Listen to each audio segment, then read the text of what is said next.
Good evening, friends, followers, channel members. Happy Monday. Hope you've all had a great weekend. Alright, so tonight we are in Budapest, not somewhere, I can't even remember the last time I was in Budapest, and I can't remember the last time we took part in a VATSIM event either, so double whammy for us this evening. Germany has always got lots of ATC going on, particularly on a Monday night, so there is a chance, however small, that we might end up with wall-to-wall air traffic control departure all the way into London Gatwick tonight. At least that's what I'm hoping for, which will be epic, because then it's just the ultimate realism, isn't it? So, hope you've all had a great weekend. Thank you guys for coming and joining us nice and early.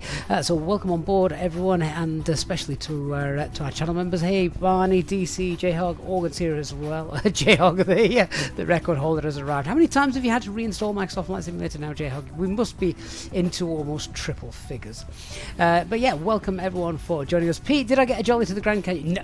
Pete, if I'd have had that jolly, you would have heard about it by now. I guarantee you that. So no Grand Canyon for me. I've just had to enjoy seeing the videos that other people had popped down. To be perfectly honest, chances are I wouldn't have been able to make it even if I had been offered. So never mind.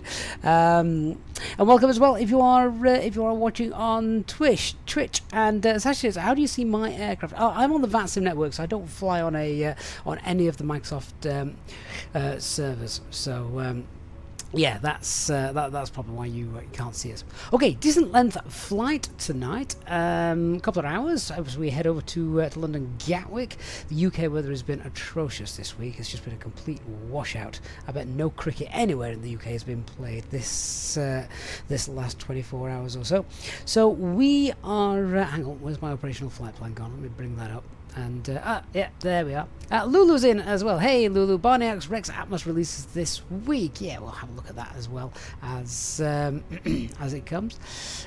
So let's have a look and see what we've got. So we're in the A319 tonight. Oh, nice little sports car of an aircraft. Not too heavy. We've got a nice payload underloaded by over 5.5 tons, which is good. Always want to take some extra fuel, don't we, when we're on a VATSIM event. Alternate is a Stansted, usual cost index. Nice call sign. Easy 94 Papa Delta as well. It's got a cruise flight level there of 240. I mean, we'll ignore that. We are going to be cruising, I think, up to 38. So this is just the way SimBrief has set this. But yeah, 38,000 feet is our planned cruise. Oh, mate, David, thank you so much. Gifting 5 Easyjet SimPilot channel memberships to our community to kick our stream off today. I've just realised you can't actually see anything. 1 second. There we go. Oh. So yeah, David, mate, that is really, really kind, very, very generous of you donating those memberships and of course supporting us. Thank you, mate. As always, lovely way to start our flight this evening. So yeah, now you can actually see what I'm banging on about. There we go. That's all the information on here. Shear rate is 6.9 at ADCO. We'll have a look where that is because we probably wanted to. I mean, 8 is sort of the magic number where you think, oh, I could start to get a little bit bumpy, but even though 6.9, we might just want to let the cabin crew know that just be careful with the hot drinks at that point. We're off 13 left and coming in 26 left, so all that's pretty straightforward. Plug fuel is about 7 tons. CNR is 2 until we get to before we have to commit somewhere. So that's fine. Hey, Clever Trevor's in the house as well. Good to see you. Nick's here. Hey, Nick. Hope you're doing well, mate. So let's just then have a look in terms of terrain. Or we avoid most of the Alps on the route we're taking today, which means that we are going to we're not going to have to be worried in case we get a decompression or something over the Alps. That's fine. Doug's in, mate. Thank you so much for resubbing on over on Twitch. That is awesome, mate. Thank you so much. I appreciate that as well. Now, worst case scenario for the weather. This is starting to get into that. It's starting to get to the part of year now where auto lands become a bit more common, particularly here in the UK. At the moment, looking at that, it's not quite Cat 1, not quite Autoland territory. It's getting close though. In fact, Luton is, forget that. That's useless as an alternate tonight if that's where our ceiling is. That is full of fog. So no, I wouldn't be putting that in as my main alternate. Stansted looks okay. In fact, out of all of these, Stansted looks like the best one, so we will be sticking with Stansted. We've got Birmingham as well. Birmingham's always covered in mist. I've been there a few times, never actually seen it. Early morning flights, late night arrivals. Never actually seen the airport. It's just been covered in mist and fog. So if we have a look at the forecast for Gatwick then, see... Well, hopefully we should avoid that tonight because the wind's 210 and 10 knots. That's enough wind to be blowing mist and fog away, so I'm not going to be too concerned. I think we'll be fine, depending on Microsoft Flight Simulator depicts the weather, of course. The date today is the 23rd, isn't it? So yeah, basically visibility down to 6 kilometers. It's going to be wet. Of course, it's going to be wet. It's autumn in the UK, broken 800 feet, so it could be really, really good landing tonight. For those of you that were here for the auto land in Oslo the other day, then if you saw that was brilliant. It looked fantastic. We may get something similar tonight, but I don't think it's going to be auto land territory. I'm just looking at Stansted there. That's pretty similar as well. Luton, yeah, forget Luton. I think that's worst case scenario. That's just going to be swathed in fog, so forget that. Birmingham and Bristol, the other alternate. So that is our flight route straight out there and over Germany, a little bit into Brussels airspace as well. Let's have a look at what we've got then in terms of the weather. So looks like we're okay. This is low-level chart, so we might be all right actually for the departure. Then when we're coming in, we've just got CBs all over as we start to arrive up to 34,000 feet. Yeah, there it is, just circled there as well. So keep an eye out for those. Shame we don't have the weather radar. That would become quite useful at that point. And then just checking the winds. Yeah, there's no massive. All of them are slowly pointing in the right direction, so, or the same direction rather, which means that shear rate isn't going to be too bad. No times then, we've got Alpha 9 closed due to maintenance, no idea where that is. The nav VOR is unserviceable, fair enough. LNAV, VNAV procedures for runway 13 right are suspended, okay, fair enough. And then Gatwick, we'll have a look at that on route. I think we've got plenty of time for that. So what am I going to take? Well, when you've got a VATSIM event and we've also got potential of some weather closing in at our destination, it's probably prudent to take a bit more weather. We're quite nicely underloaded as well, so I'm going to take an extra ton. So I think, although, do I take a little bit more just because of the thing is all the alternates have got CAC weather as well. So go on, let's take 9 tons. Then if we need to go somewhere really safe, we can do. So yeah, we'll take 9 tons of fuel, and I'm just going to tell the ground crew now that that's what we're going to do.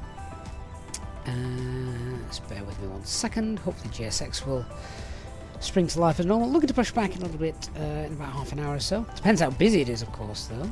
So we might contact ATC a little bit earlier than I would normally do, just to try and get that underway.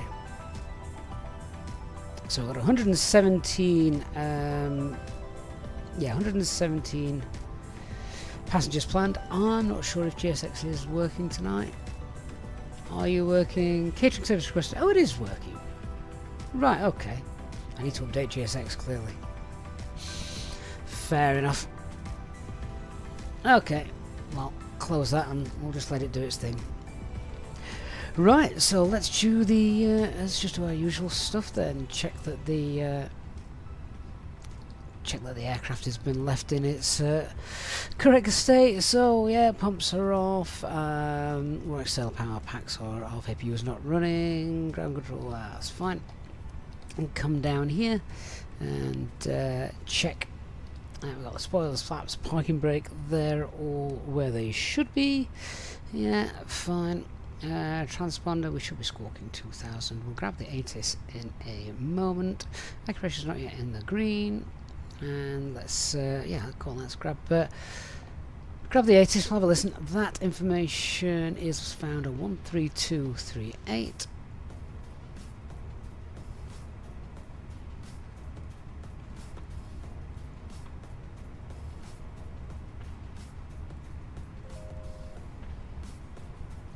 There we go. No significant changes are forecast. Delivery open. Acknowledge information Lima.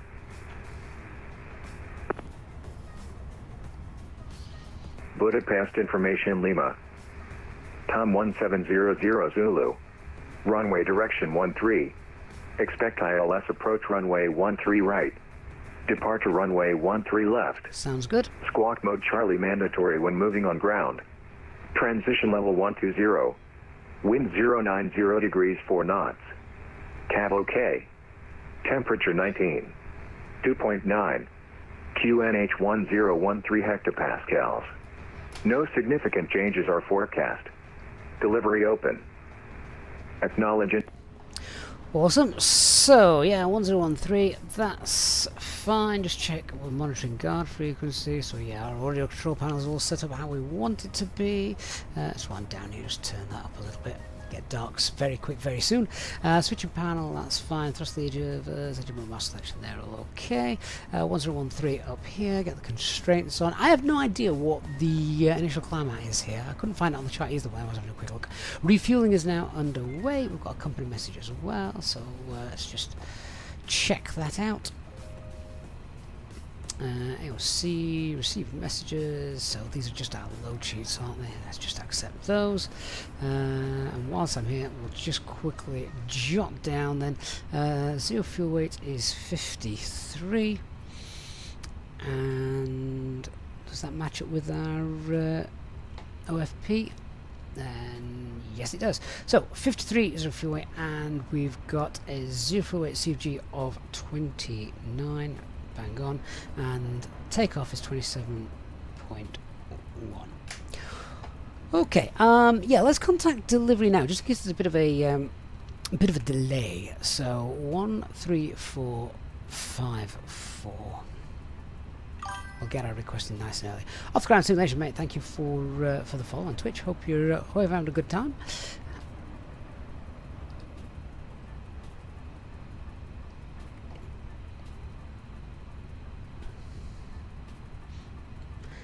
Clearance delivery, good evening, Easy 94 Papa Hotel, stand 39 right, A319 with information Lima requesting Alpha clearance is filed to Gatwick. Easy 94 Papa Delta, Budapest delivery information, Lima is correct, your prepared destination Gatwick, via Gillette to Bravo, departure route runway 13 left, climb initial 7,000 feet, QNH 1013 and squawk 4207. Departure 13 left, Gillip to Bravo, initial climb 7,000 and squawk 4207 for Easy 94 Papa Delta. Easy 94 Papa Delta, readback is correct, report when ready. Wilco 94 Papa Delta. Awesome, so now I know what that initial climb is, let's just quickly set that. And we've got the squawk as well. Set that as well. We also heard on ATIS that they need mode Charlie when we're taxiing around, which in the Phoenix means we've got to turn this not from auto but to actually on. What was that squawk now? 4207. There we go. Right, let's go through the usual stuff then of setting the box up now. We've done that. So we've got 3 nav greens, that's fine. Aircraft status, right engines, right ARIC cycle, that's lovely. Let's do our init request. GPS primary, of course. David says the weather's pretty nice over Europe right now. It's not in the UK, honestly, it's lousy. Right, what we got? Easy 94 Papa Delta. I'm really looking forward to our flight tonight because, you know, we've got loads of time to chat, a couple of hours in the cruise, hopefully quite a bit of ATC as well, so should be one of those evenings which is really nice and realistic, and get to sit and chill once we're airborne. We just need to get airborne, of course. And Barry Bartson is here. Hey Barry, how rare. You're homesick with COVID. Oh mate, hope it's not too much of a not causing you too much issues. It affects everyone different, doesn't it? Always has done, of course, but yeah, not nice. Good to see you though, Barry. Hopefully we can keep you company for the next 2 or 3 hours. Right, so IRS, let's just check those. 4726 north and 1915.5 east. Yep, they're all good. That's references fine. We're happy with those. So cruising at 380 Not putting the temperature in because I've not actually got the temperature there on the OFP. It's given me an initial climb of 240 and we don't want that. So we are departing, as we've just heard, off 13 left. On board our Easyjet service. Sounds like passengers are coming on in the background now. The overhead locker, wheels first, and keep your Gil up small 2 Bravo. items under the seat in front of you. These include laptops, handbags, duty-free and loose items of clothing. Now we're going in 26 Once left. you have safely stowed your cabin bag, please take your seat. To help us ensure Temper 2 Golf arrival. we would kindly ask that you keep the aisle clear, enabling all remaining customers. And that comes in via As we are currently Timber, refueling, I think. ensure that your seatbelt I'm sure remains Willow's the other one. unfastened until the seatbelt sign is turned on. This is a no smoking service. Double check Thank that you now. for observing this policy. Right, that's the departure.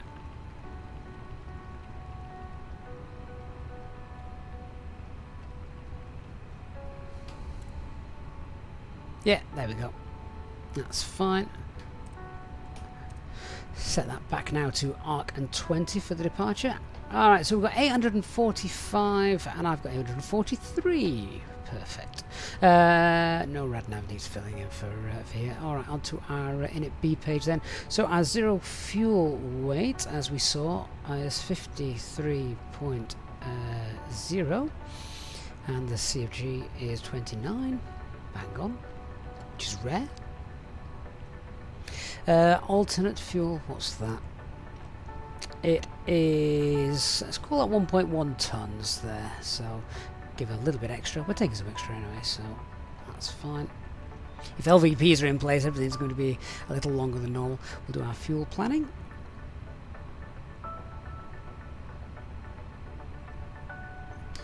$7.7 and we've told the ground we want 9 tons, so that then gives us a takeoff weight of 61.8. So an extra 40 minutes in case the weather closes in and traffic and that kind of thing, so that's fine. 61.8 tons, extra fuel, and onto our performance then. Let's see what we've got. So, I'm not sure if we've got any intersection departures available. So, we're off the northerly runway up here, which is 13 left. We could do departure from Kilo. That's 2950 then, according to the charts. So, let's have a look at. We'll have a look at that, see if that's available. So it is dry here, of course. Flaps 1, no need to force target, anti-out-off, packs off. That takeoff weight, 61.8. That CFG for departure was 27.1. Got live weather. 2950, Kilo is there, so yes, we will absolutely take that. So that gives us 43, 43, 47.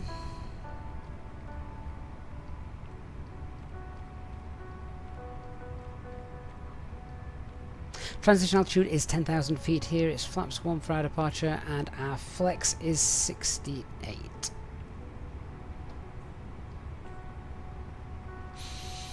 Okay, now over to wrong one. SimSmart, and that will give us thrust reduction acceleration values. They're the same. New EasyJet swap, so it's now 1269 for all of those.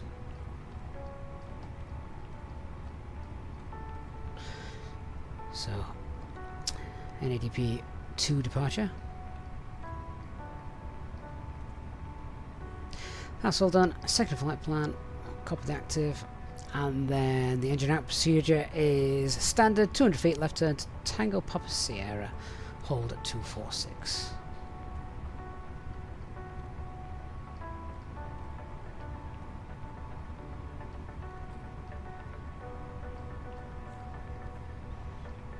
And it is left turns in the hold. And of course, if something's gone bang, back to Budapest.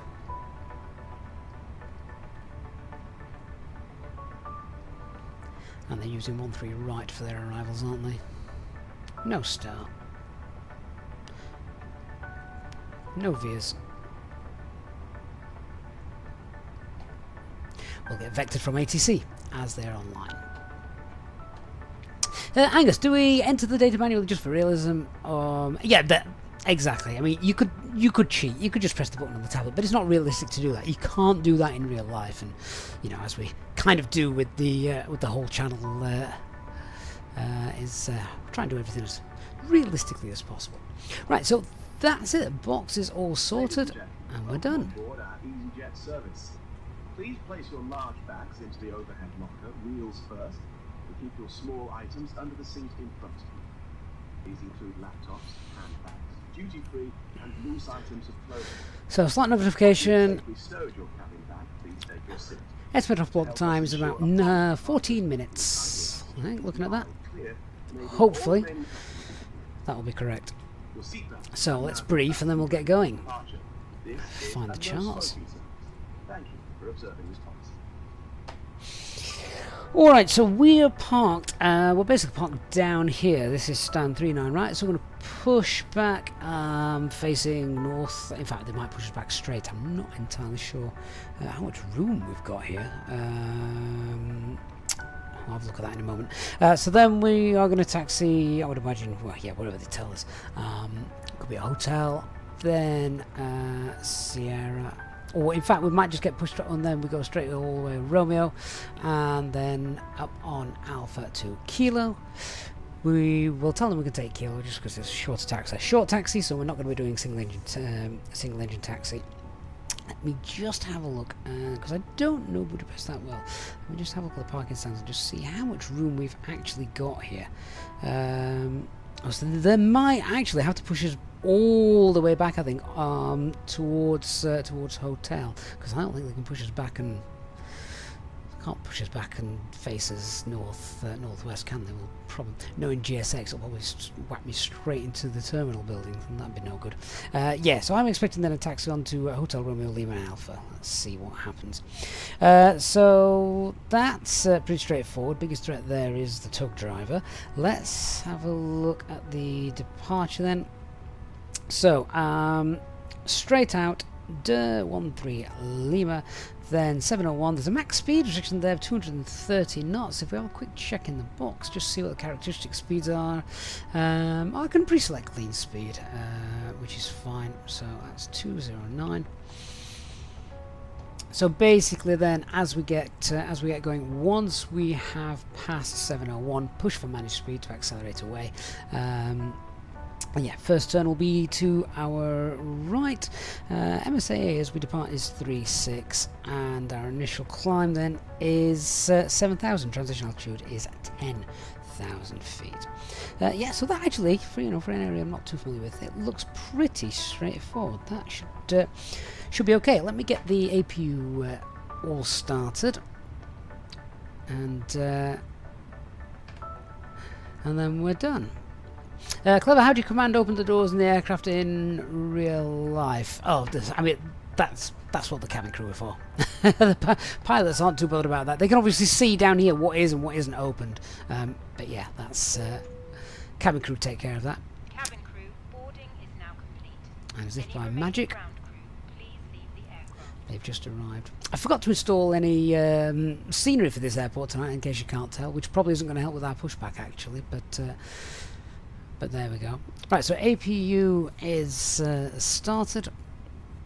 Whilst I'm just waiting for that, let's do our cockpit prep checklist. So the aircraft acceptance has all been completed. Our fuel quantity as requested is 9 tons. Just check that's loaded. Balanced, yes it is. With the refueling done, pumps come off, so seatbelt signs are now on. Ideas, we've got the 3.5 greens, the barrel ref. QNH is 1013. APU is now available as well, so get rid of that external power. Give it a minute, we'll get the APU bleed on, and APU bleed is on. Fair enough. We'll get the packs on then in a moment.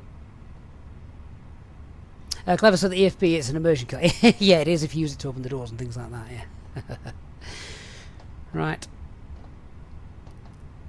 Okie dokie, all good there. Let's give delivery let's give delivery the news that we're ready.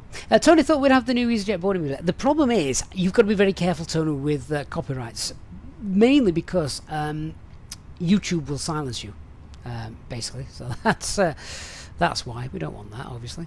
Let's just grab the latest load sheet, the final one. So takeoff weight 61.8, yeah, that's fine. And what were our CGs? Are they within limits? 29, fine, and 27.1, excellent. No LMCs, we're ready to go. So what's the delivery? 13454. Yeah. Just let them know we're ready. Delivery easy, 94 Papa Delta is ready for push and start. Easy 94 Papa Delta, just start of approved for pushback contact Budapest ground on 121.910, goodbye. Over to ground, 121.910 for easy 94 Papa Delta, good night.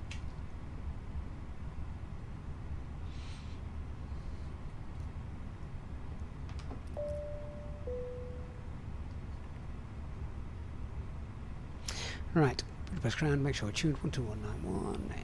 Let's give him a shout then. God knows what GSX is going to do. Ground, good evening, easy 94 Papa Delta, stand 39er right is ready for push and start. Easy 94 Papa Delta, Budapest ground, good evening. Please scope with Charlie first.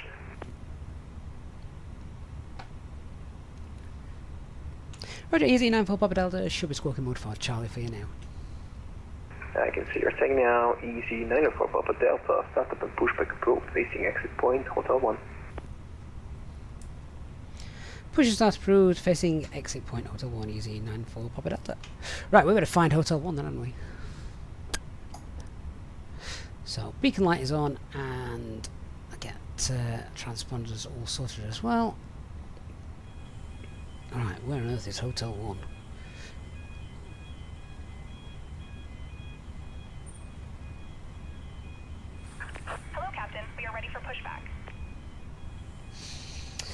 So facing Hotel 1.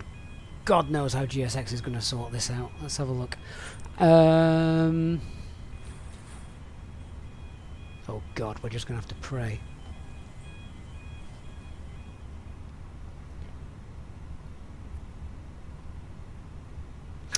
Ground easy 94 Papa Delta. Just confirm you wish us to be facing Hotel 1, so facing northwest. Is that correct? Hey, firm. Roger, we shall do our absolute best. Easy 94 Papa Delta. No worries, you can go right, left, we'll figure it out. Most likely into the terminal. We'll do our best to avoid it. Easy 94 Papa Delta. Right, before I start checklist, so parking brake is on. Takeoff data has been confirmed. Windows are closed. EFB is on flight mode. Doors are closed, not yet armed, and our beacon light is on.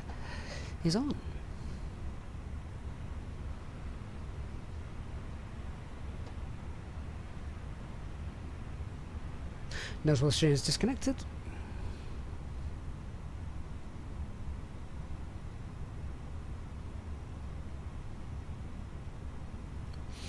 Okay. Oh God, what we're going to do here? Nose to the right, tail to the left.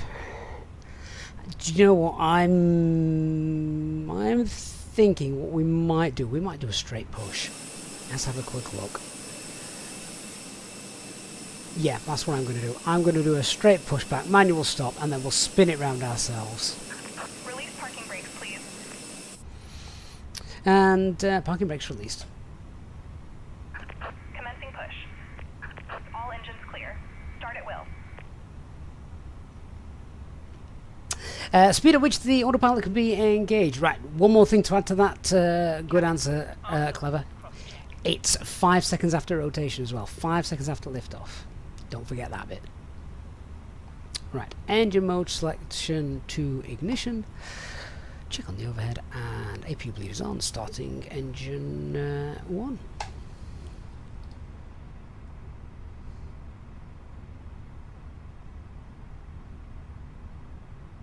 Robert, how are we finding the Aviachance versus Navigraph? I mean, yeah, they give all the same information, don't they? Just quite often in different places. It is, you do have to search for it a little bit more, I find. Thank you.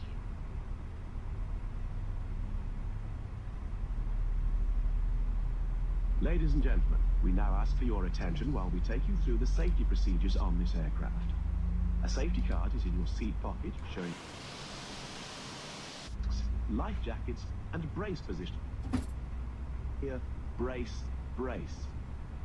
There are 2 emergency exits at the rear, 4 in the middle. So we'll do a manual stop, I think, probably here, unless they're going to stop it anyway. Well, they might be stopping it anyway, actually. Please be aware that your nearest exit may Please be set parking behind. brakes.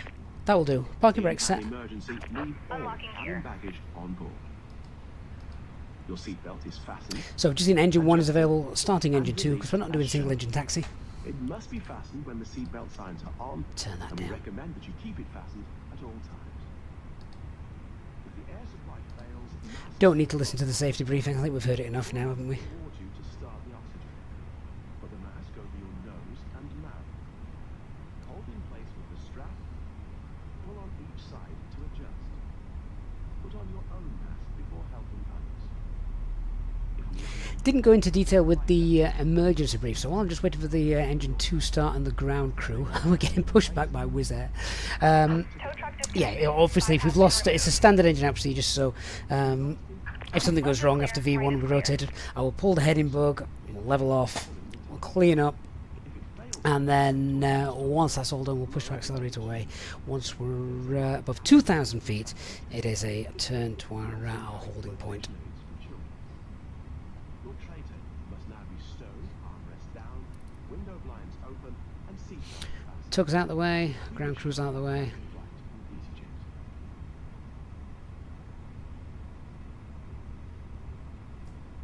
Lovely. So with that done, let's run the FSTraffic checklist. So anti-ice not required. That's off. Ecam status, that's all checked, and yeah, good. So both engines happy. After start flows. APU bleeding come off. APU masters off. Anti-ice is not required.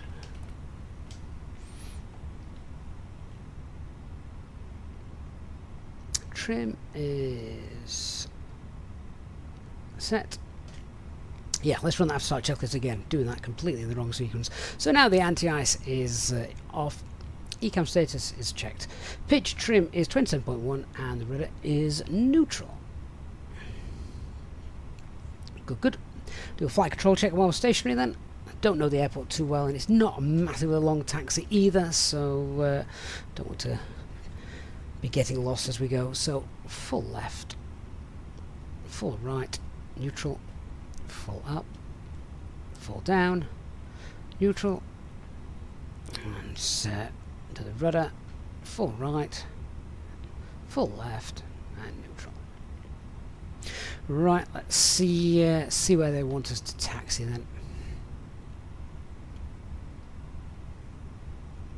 And ground easy 94 Papa Delta, pushback straight from 39 right and ready to taxi.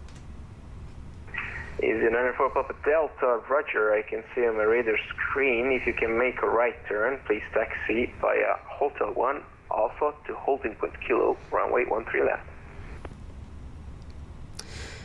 Affirm, taxi via Hotel 1 Alpha and Kilo, hold short, runway 13 left, easy 94 Papa Delta. Cancel that master caution. Right, so tax lights on. Max auto brake. And cancel the ecam message. That's fine. Just want to check those doors as well because they weren't armed originally. Lazy cabin crew. There we are. That's done. Beautiful. Let's go.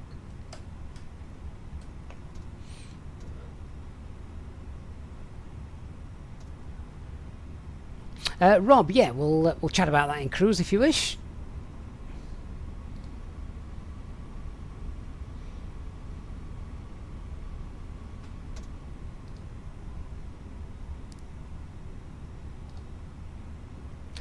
Alright, so we've got no change to our performance, no LMCs have affected it or anything like that. Weather's all the same, so that's fine. Engine out procedure is standard, straight out, and then once above 2,000 feet it is a left turn to the TPS VOR. where we'll hold 4,000 feet, that's above MSA. And departure is straight out. Speed constraint, we will climb at clean speed so we can clean up, that's fine. Once we're past that second waypoint, then we will good evening, runner 2516. push for managed speed and make the right hand turn. Initial climb 7,000. Ground, hello, taxi to stand 221 via Alpha and Uniform. Alpha Uniform, stand 221, runner 251.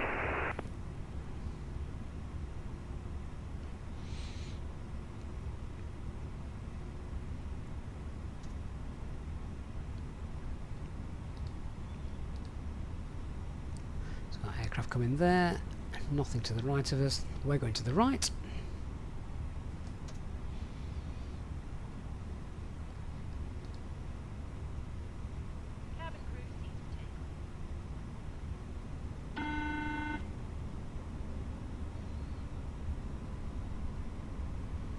Pushed back a little bit early as well. I think we're meant to have pushed back about 3 minutes ago, so I think we're more or less on time. Right, nice straight section of the taxi. Hello. Hi Gavin, all the passengers are on board and we're ready to go. I'll bring you a cup of tea after we've taken off. Thank you. Cup of tea sounds great. Okay, so the taxi checklist. Flight controls have been checked. Flap setting is config 1, that's confirmed. FMAs, we've got climbing up blue, FD1 and 2, 7,000 blue. Radar and predictive wind shear are both on. ECAM memo has takeoff, no blue. EFB is stowed and disconnected.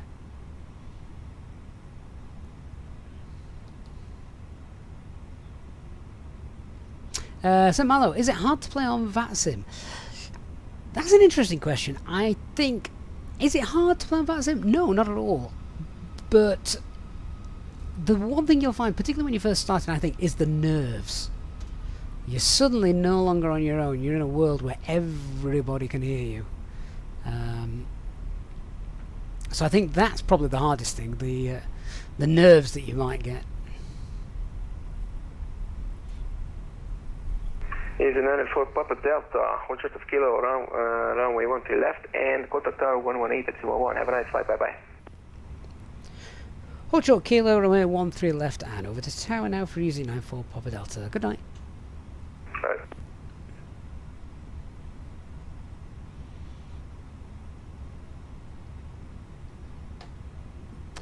Right, where's the tower frequency here? 118.1.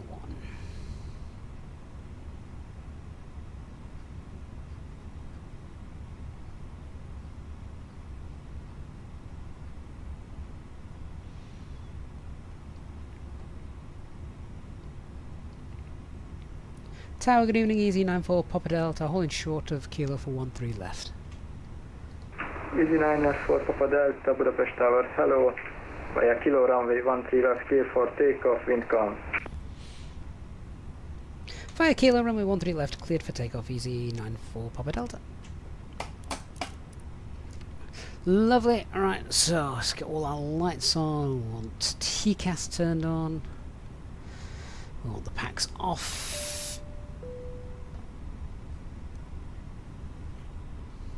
And the lineup checklist then, so cabin is secured for takeoff, takeoff runways via kilo, runway 13 left confirmed, TCAS TRA and packs 1 and 2 are off.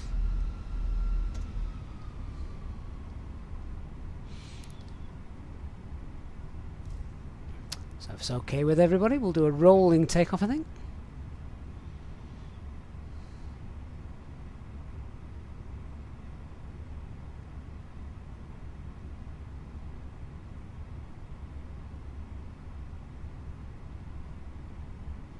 Hey, Flywolf.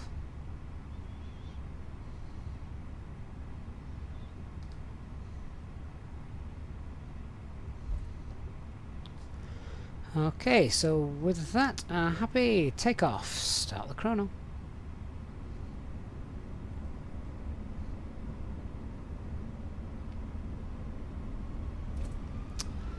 Stable, set takeoff thrust, man flex, SRS, runway, auto thrust blue. Winds are calm, so we shouldn't need too much rudder tonight.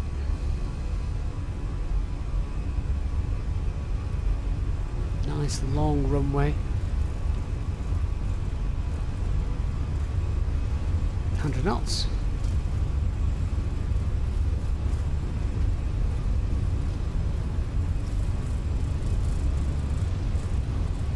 V1. Rotate.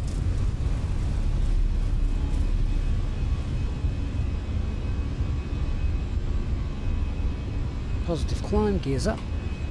Got nav.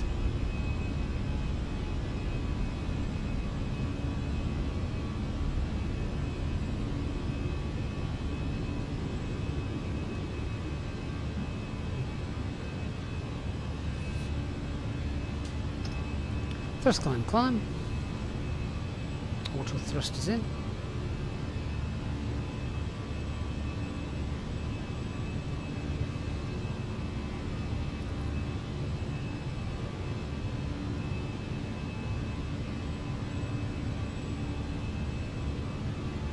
DC904 Papa Delta, contact approach 122.90757 further by. 122.9 for easy 94 Papa Delta. Good night. Autopilot 1 is engaged.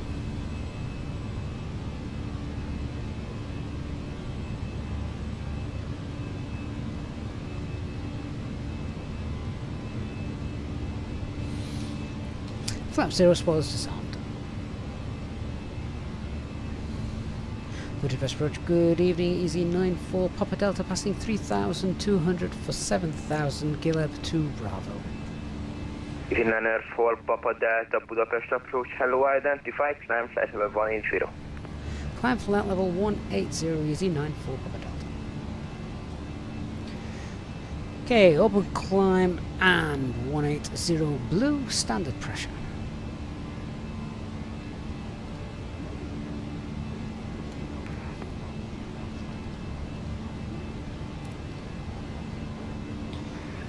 Make it a little bit more romantic in the flight deck, shall we? There we are.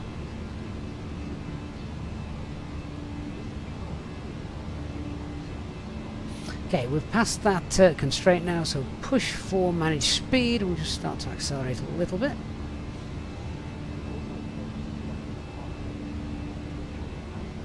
You can hear PA taking place in the background. Most major currencies and debit or credit cards.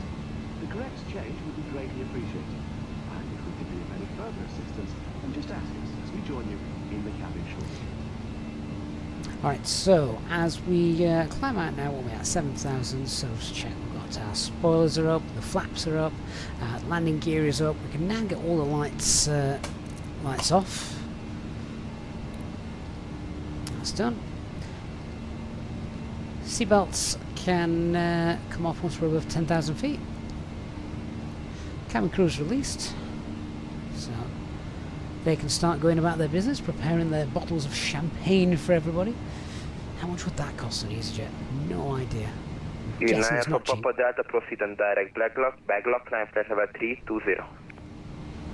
Direct to backlog and climb level 320, easy 94 Papa Delta.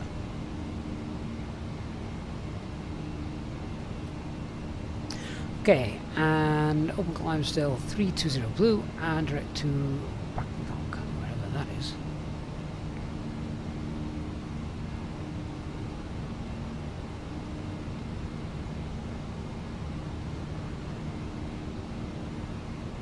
To 320 on descent to 8,000 feet, QNH 1013. Descent 8,000 feet, QNH 1013. Might have been this one. Easy 94 Papa Delta, confirm direct Papa Uniform Golf Oscar Golf. Easy 94 Papa Delta negative, proceed direct Bagla, Bravo, Echo, Golf, Lima, Alpha. Direct to Bravo Echo Golf Lima Alpha, easy 94 Papa Delta. Begler. There we go. If in doubt, ask.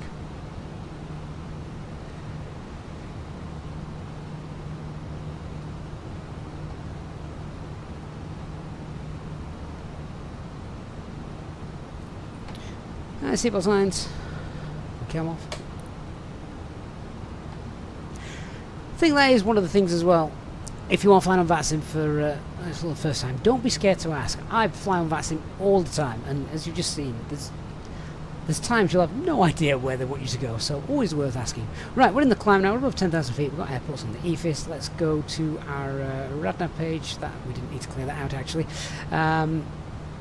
So we will set 0 on our cost index as per usual. Secondary flight plan, we'll copy the active there, so that's done as well. And just check we are going to be fine to go to our planned cruise, which is 3.8, which we are. 3.6 is optimum, but 3.8's 1,000 feet below the maximum recommended, so that's fine as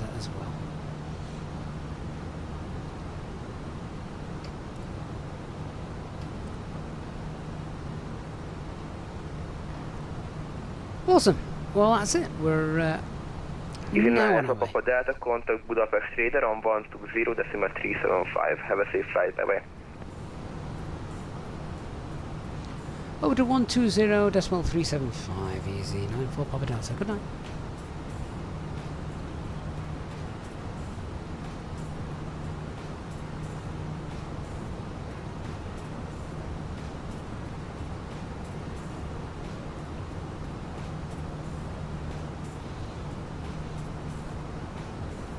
Budapest Radar, good evening, Easy 94 Papa Delta, passing flight level 160 for flight level 320, direct Begla.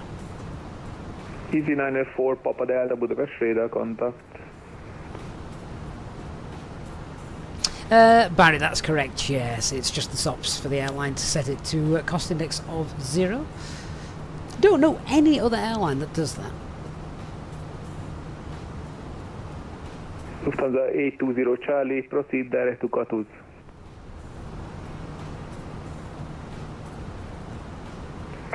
Could you please repeat? I don't think I have Gatwick on my flight plan.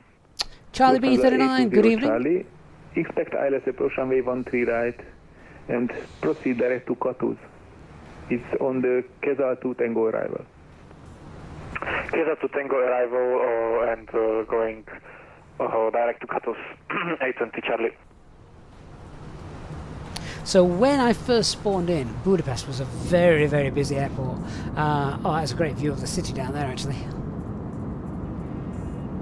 Virtual pilot, good evening. Barry, it's only done for the climb. Departure with 967. El Bapino, bonsoir. 967, runway 22 left is free, wind 070 and Gaber says 3 knots when passing 8,000 he's watching from Budapest. feet. Awesome, Gaber. Disregard. Is that the moon? Runway 22 left is free, wind copied with 967. Might be. El Bapino, does SimFX work with the Inbuild A320? I believe so, yes. Charlie, contact approach 122.975. 122.975 820 Charlie, thank you, bye-bye. Oh, Fruitbat. 69 Mike, contact approach That is 122.975. really, really kind. Fruitbat donating a £10 super chat. 122.975, thank you, bye. Just back from hospital. They've diagnosed me with a condition that compels me to tell airport jokes. Sadly, they say it's terminal. Oh, Fruitbat. Amazing support, mate. Thank you. Thank you so much for the for the super chat and the to flight level 130 reach by Anexa. and the joke. 130 reach by Anexa, Lufthansa 9 Whiskey Kilo.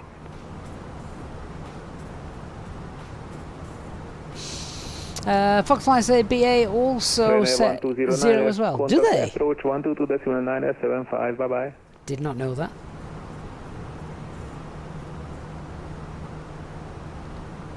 Barry, yeah, that's it exactly. You get up to cruise a little bit quicker. Ryanair 1209, destination is Bratislava. I know, Ryanair 1209, contact Budapest approach 122.975. You are crossing their airspace. 122.975, Ryanair 1209, thanks so much. Have a nice evening.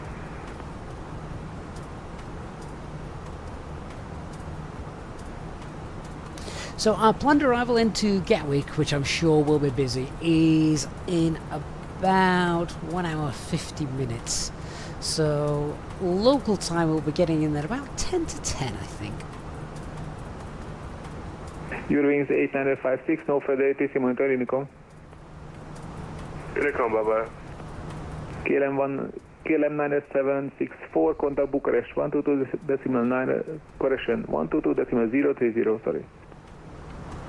Contact Bucharest at 122.030, thank you, have a nice day. It's always nice to have ATC, isn't it? Just adds to that immersion.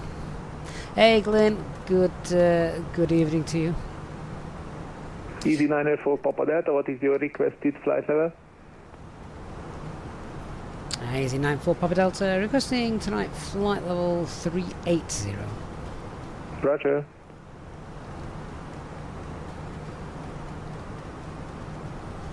Doesn't mean we're going to get it. But that's what we've requested.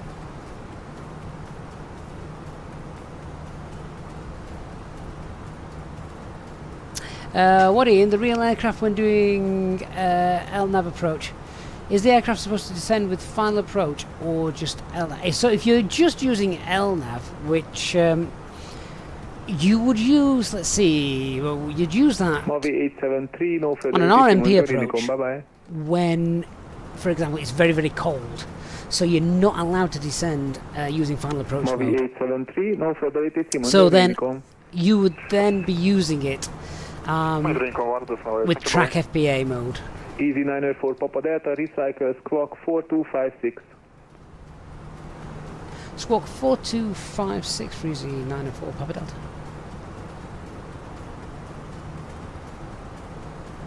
Peter 967, identified, proceed direct to Katouz, expect Hey, ILS great. approach runway 13 right. Just made it tonight. You are on time. That's the main thing. Katouz, runway 13 right. Siggy, when do you use managed climb and open climb? So, managed climb will respect constraints. Open climb will not respect Peter constraints. 967, continue climb to flight level 180. That's really the only difference Flight between level them. 180 with the 906. So, managed climb is really good in areas like the USA, where the departures have target altitudes you've got to meet for maybe quite a while, particularly in busy airspace. And ACC will tell you to climb via the SID. So the standard Easy instrument 904 departure. Papa Delta, continue climb to flight level 380.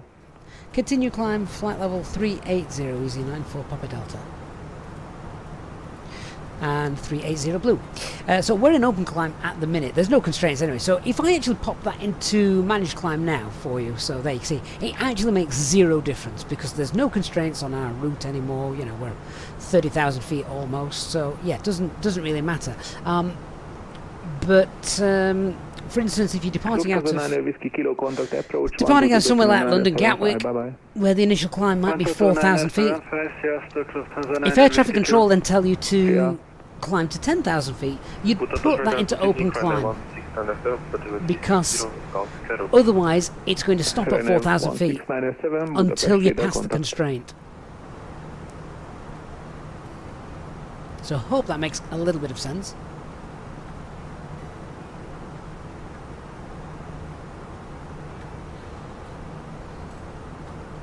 Tony says, don't think Flight Sim 24 will work for me because of your specs. Do you know one of the things that's concerned me about that?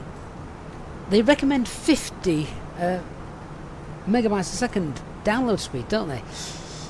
That concerns me because I live in an area that is rubbish. So I get between 30 and 50 on a good day. So it's going to be interesting to see what happens with that. And when they say recommended 100 megabytes per second, I've no chance. Unless I pay something like £700 a month to Starlink or whatever it is. Siggy, thank you. Is it the same at descent? So descent is again the same in terms of managed descent will respect constraints. Open descent will descend you based upon what speed you are targeting. If you increase your target speed, it will point the nose down to basically use gravity to speed you up, and you in that sense will have an increased rate of descent. If you then slow down, the aircraft will level off to slow your rate of descent, which means you then lose speed. Nick, I'll have to ban the kids from watching Peppa Pig. I know, I love that. I love that that is still a thing on this channel, even though they haven't watched Peppa Pig now for about 3 years, which is good. Chris, why would ATC change the squawk code? They just do sometimes. You're passing over from different regions, different areas, etc. So yeah. David says Bluey is much better. I don't think I've ever seen Bluey. Or Wasp is $75 a month for Starlink. Wow. It says you have to have that as your landline is max 12 down and 2.2 up. I'm not sure I could afford £75 a month for Starlink. It's just... it's a lot of money, that, isn't it?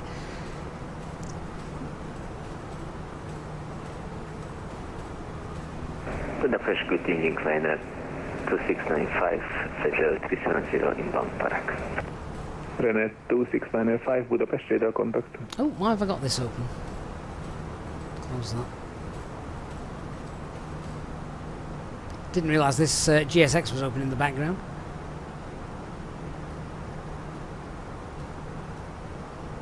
Probably going to crash the sim now, aren't I, doing this during a flight?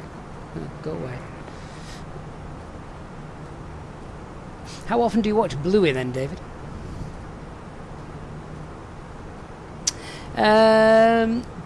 Tubek Tupang, any recommendations for a new simmer? First thing, have fun. All Nippon 212, contact Bucharest 120.030. 122.030 for All Nippon 212, bye-bye. If you're brand new to flight simming, have fun. The lessons that they've got on there as well are pretty darn good as well. So just to sort of get the basics, then the lessons are, you know, the lessons are really good. I do highly recommend, if you're going to try, flying in the Cessnas to begin with, which is a great way to learn. Easy 94 Papa Delta, no further ATC, monitor Unicom, bye-bye. Over to Unicom for Easy 94 Papa Delta, goodbye. Yeah, I highly recommend using the Cessnas, you know, so just start your flying experience with, just to get used to things. And then there's a mod as well on flightsim.to which basically makes the Cessna a little bit more realistic in terms of its performance, because I find the default Cessna in this is very, very overpowered. So yeah, you probably want to get that mod, and that will really help. David, you watch it every day with a 4-year-old. Oh. Well, enjoy it, mate, because pretty soon it's going to be YouTube, it's going to be Minecraft, it's going to be all sorts of things which, personally, I think Blue is more educational. Hey, Beluga Jamie. Says he bought Belfast yesterday, did some EasyJet ops, first time in a while. Not an Airbus person, but you butted it into Malaga. I mean, it's hard to slam an Airbus into anywhere, isn't it? Fruitback says, bring back Rod... who was that? I don't remember that.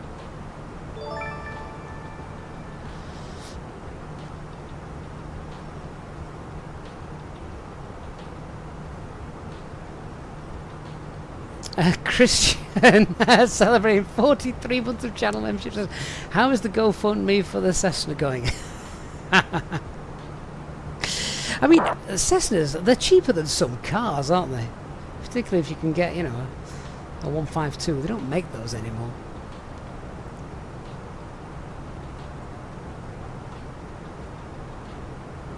Right, so a Mac Alt Cruise, switch that to below and pop this back to 4. And yeah, nice little cruise, everything's behaving. Let's go through the SD pages then. We'll get some en route weathers, we'll do a fuel check, see what's happening. That and that, yep, 9 tons, that's fine.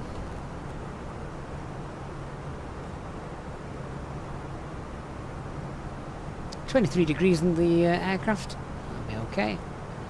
Brake temperature's good, all of those are working, that's working. Ignore that.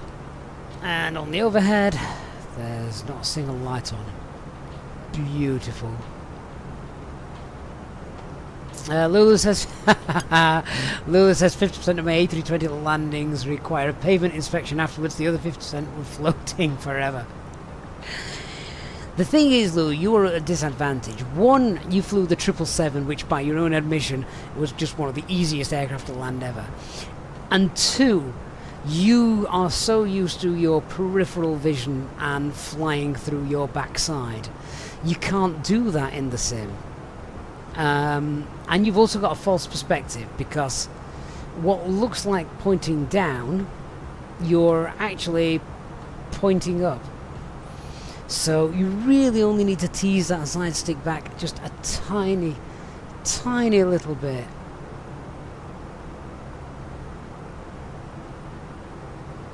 Jerome says Amsterdam is just closed because it's too busy and you're about to land there.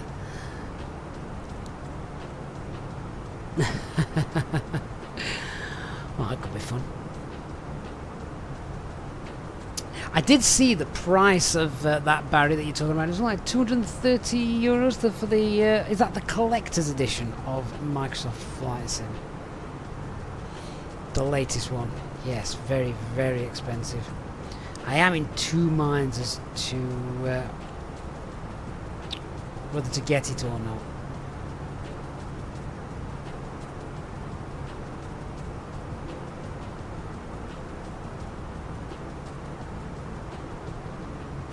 I showed my lad the that you got the Antonov, and he just scoffed at it and says, well, I've already got one, I don't need another one. Fair enough.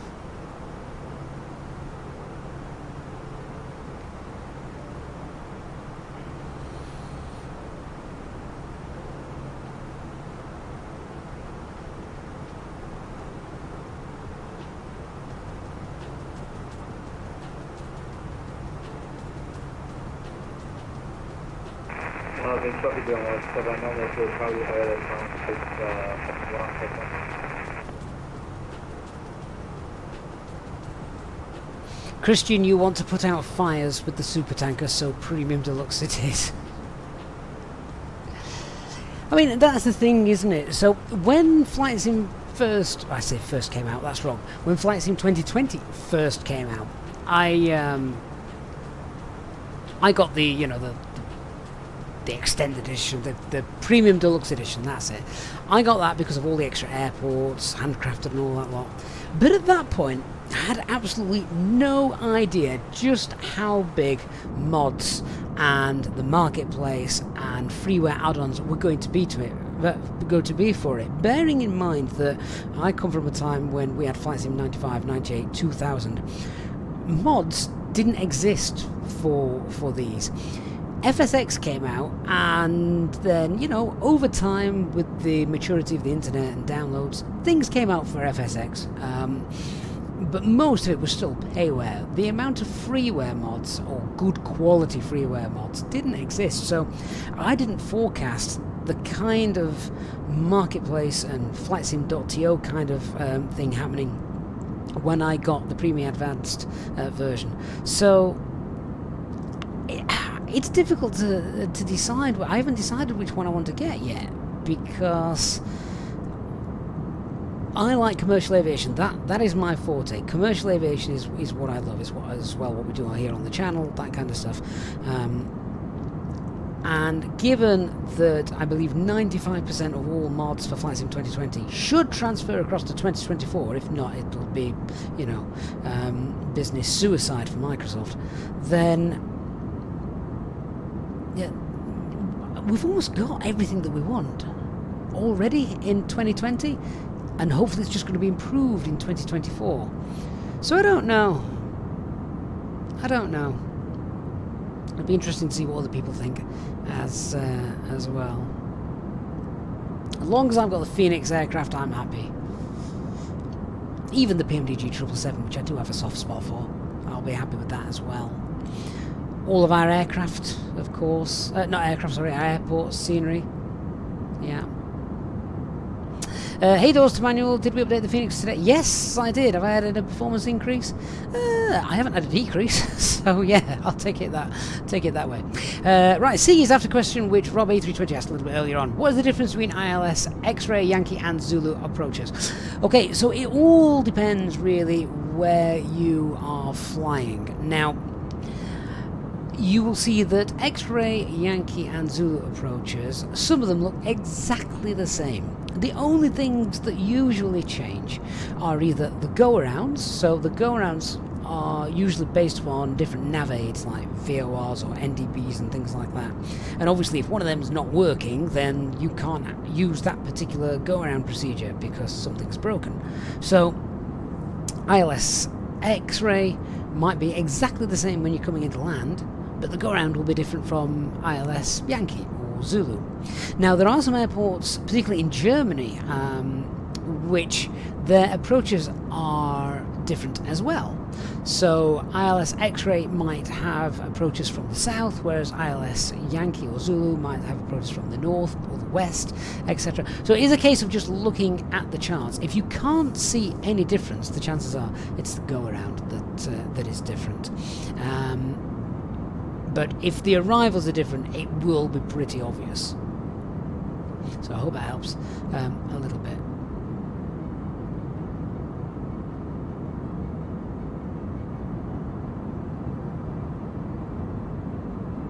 Christian says, if everything works well in Flight Sim 24, we will get absolutely nice views on our Christmas flight to Rovaniemi. We might not go to Rovaniemi this year, Christian.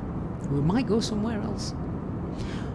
Did we do Rovaniemi last time? Or did we do Katia last time? I actually can't remember. I can't remember where we went last time. I thought we went somewhere different. Maybe we do need to go back to Rovaniemi this time. What's the other one? Ivalo. Have we done that one? Blue Guy, are we using the freeway Gatwick or Origami? Yeah, we're using Origami's Gatwick Airport.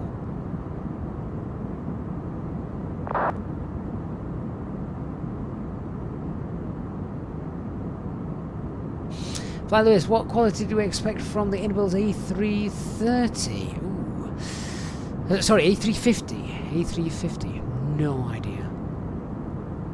I would put it akin to the A320 they brought out, the A300 that they brought out. That's what I'd like to see, which would be a very good starting point, wouldn't it? David, a nice flight to Akuri in Iceland. We have done that, David, and it is very, very nice. Very nice approach as well.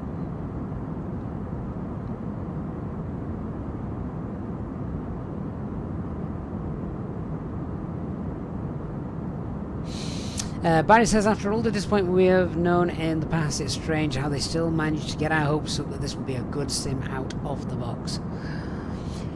It's almost like when you have a brand new house built, isn't it? And you have a snagging list. Well, Microsoft Flight Sim 2020 was the new house.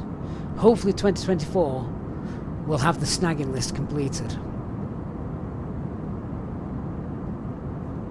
But who knows? Who knows?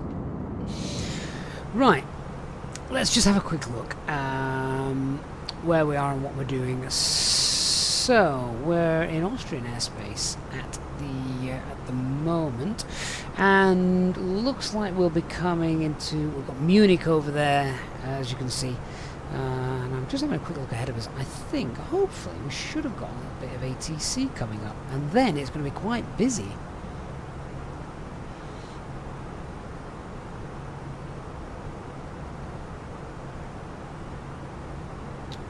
Which should be good.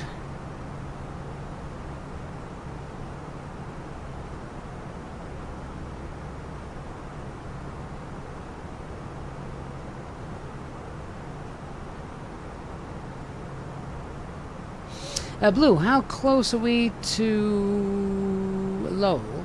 Well, hang on then. If you can see for yourself if I just change the map a little bit.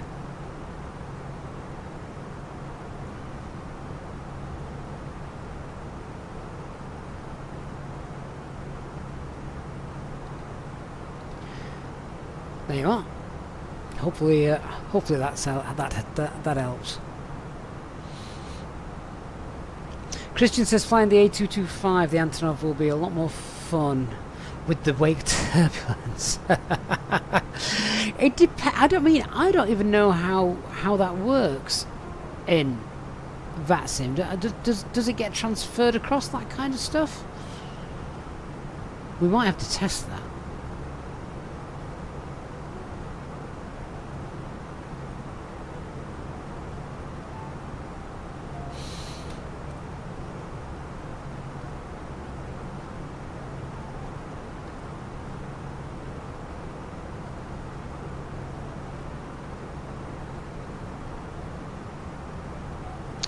We weren't late tonight, so that's nice. Let's have a look at some on route weathers then.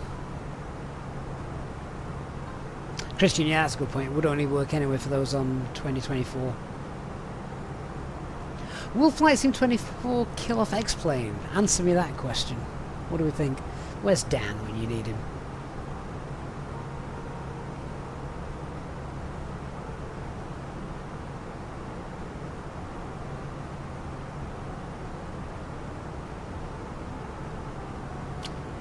...2020 didn't kill off X-Plane, did it? X-Plane 12 came out not long. Christian, don't summon him. Oh, why not?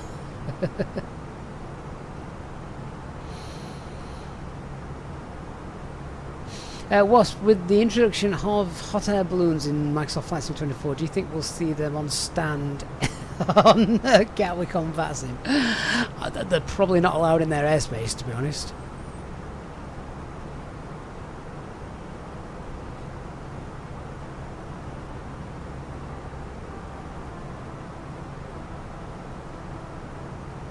Sending off a few weather requests. Blue wants to do medevacs in the Alps in 24. Oh well, I just hope that kind of stuff is done, but they still keep the simulation kind of things, you know. That's for those people that want to do that stuff, great, but for me, I want things like the wake turbulence that Christian was talking about. That's what makes it really good. What we'll have to do, Christian, is I'll get my little Cessna out, you get your Antonov, and see if I position myself behind you, whether I take off stood still, kind of thing. That'd be a great test.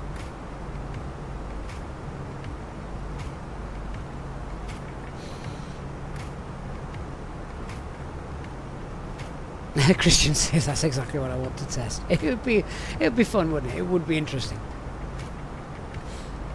If we stream it as well for everybody to watch. Right, Munich's wide open, Kawaka. Yeah, so if something goes wrong, we'll dive in there. Stuttgart's got some rain. What's happening then at our actual destination? Let's have a look.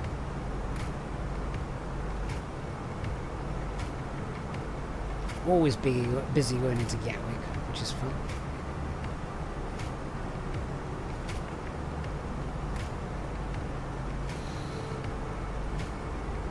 Jamie Beluga says, hope there's some helicopter rescue missions like the mod for 2020. I would imagine there will be one there. They seem quite up on helicopters as well now, so I don't see why not. Gatwick has got pretty good conditions at the moment. Let's hope it stays that way.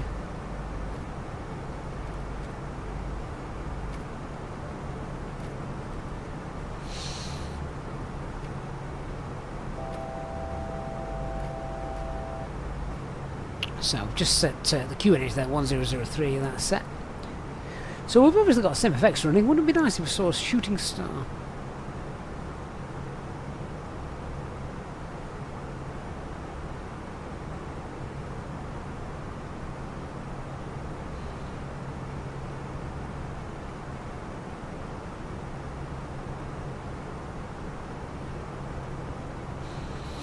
Barry says that's his biggest fear, that they will turn it into a game. Unfortunately though, Barry, that's where the money is. More money to be made from gamers than simmers, sadly.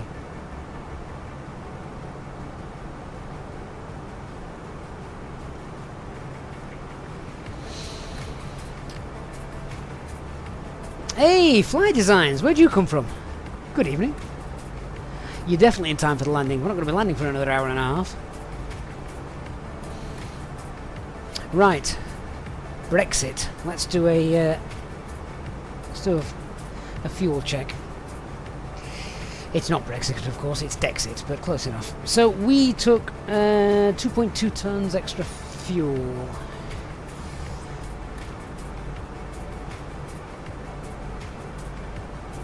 .2.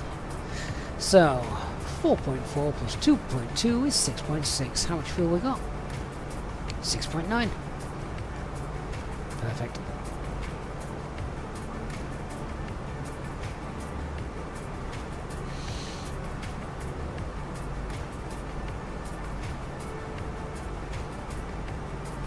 Might pop some lights on. There we go. That's nice. I don't mind this view for a while. We'll keep a lookout for shooting stars while we chat. Hey, Katie Pilot, how are you doing? Long time no speak. You must be resting now after a very, very busy summer period. But then there's no rest for the wicked. Good to see you, Katie. And Doris Manuel, mate, welcome to the First Officers Club. Thank you so much for your support. Good to have you on board. Barry, talking about the amount of money you spent on the sim. Oh, you can spend so much. It's yeah, it's incredible, isn't it? I never thought you could spend so much, but they've got it perfect, haven't they? In terms of making money after the initial purchase. It's like when you buy a printer. The printer isn't that bad, but then you have to buy the toner and the ink for it. Right, let's contact Munchen Radar.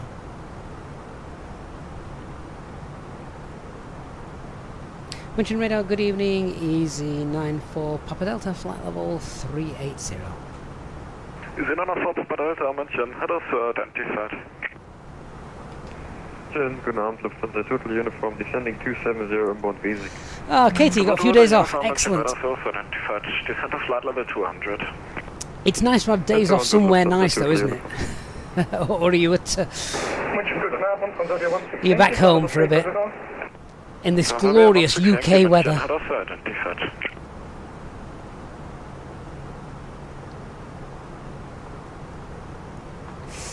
Yeah, it's no fun at the moment, is it? The weather is rubbish in the UK.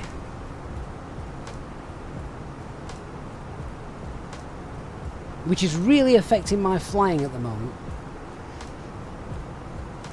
I went a month without flying recently just because it was too windy, too rainy. It was awful.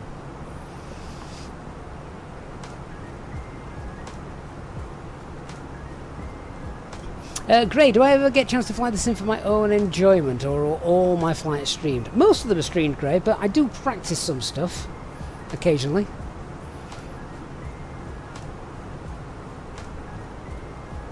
Just in case one day we did get an engine failure or something like that.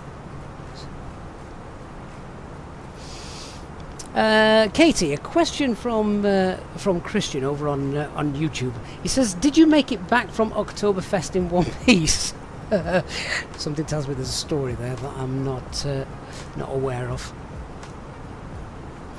Doors to manual. What video card have I got? I've got the 3060 at the moment. Says I don't seem to get any stutters on approach to Gatwick. I think it all depends on what level of aircraft and other air traffic is around.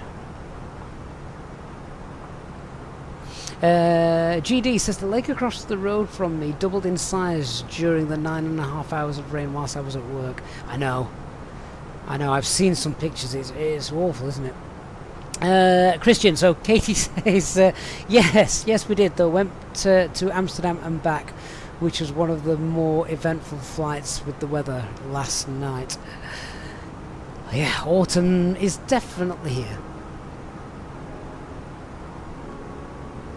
Fly pilot, I am definitely not German. Flight designs 9. I don't think anyone has ever mistook me for being German before. Granted, I'm sure my accent doesn't make me sound like I'm from England either, but promise you I am.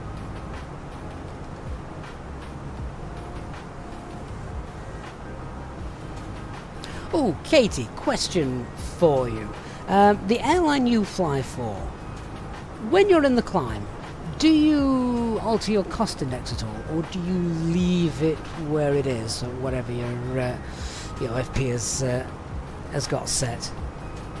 Just curious. So we know Easyjet, they changed the cost index, gets them up to cruise a little bit quicker, might save a few pence per flight. I'm just trying to find any other airlines that might do it.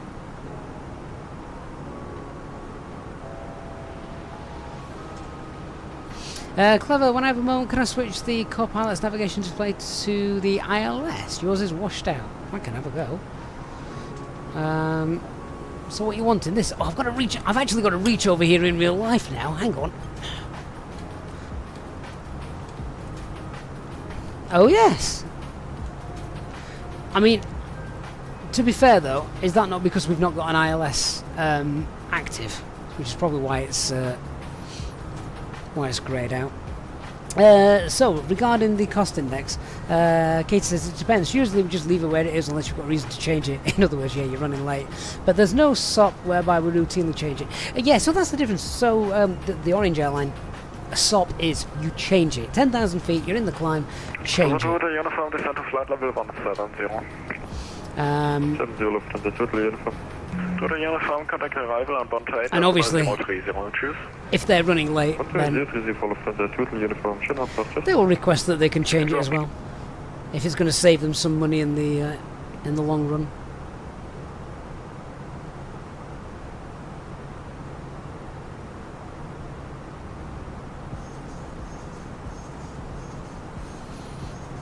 Like if you're flying to a Greek island, which is a visual approach only, and it's going dark because you're late. That's a bad day for all passengers concerned, isn't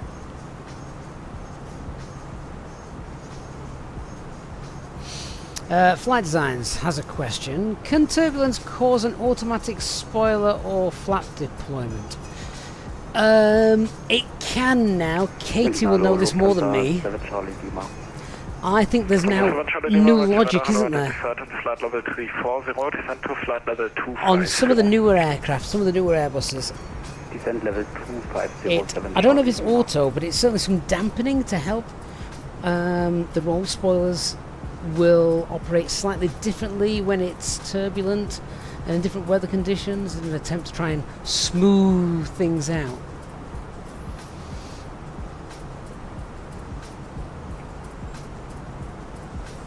Aircraft, what would be the point of changing it at 10,000 feet in the climb anyway? Wouldn't the aircraft follow the restrictions?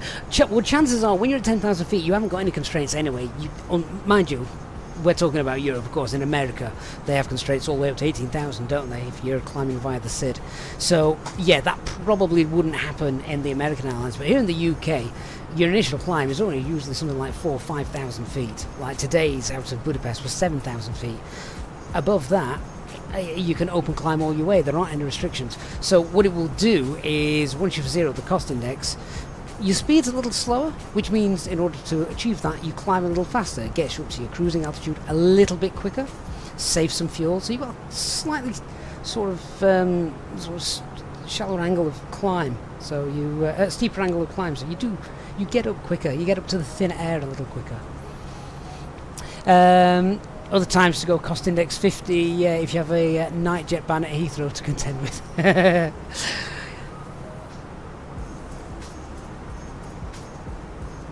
Lulu says visual approaches at night are pretty common in FAA land. Yeah, Lulu, I think it's some of the Greek islands that don't permit it, or it's not so much that, it's if you, because of the winds, that you have to do a circle to land, because otherwise you've got a 20-knot tailwind and you can't land with that. So the only way to get in is to do a visual circuit to land, circle to land. But they're not permitted at particular places during the night. So that's some kind of examples where you need to get in before it goes dark. Elias, good to meet you as well.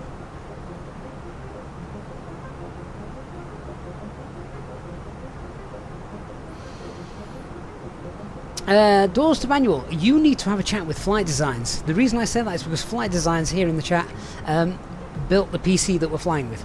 So that's why. Negative, but Medu has a hard speed restriction until 10,000 feet. Yes, it does. Yes. It could be altered, but basically, yeah, I think this is why we don't change it until 10,000 feet, because you're right, up to 10,000 feet, you're not going to be going any faster than 250 knots anyway. But once you're above 10,000 feet, well, it's fair game. So, cost index of 0, a slower speed, faster climb.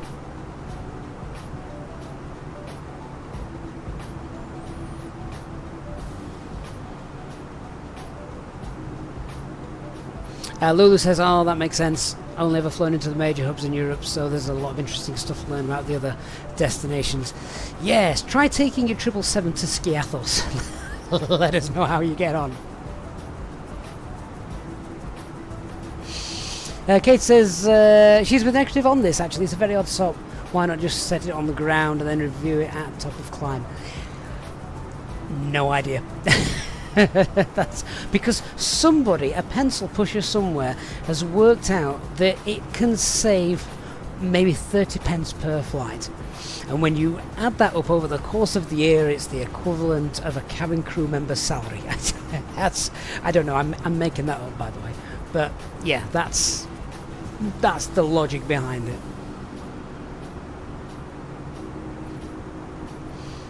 I do get it.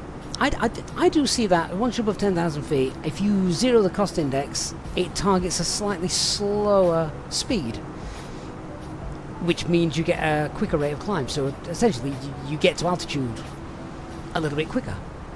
So I do see that, but bear in mind their cost index is 4 anyway. So what difference does 4 degrees make? Probably not. Southern Charlie Lima, descent to flight level 170. Continue descent level 170, Charlie Lima.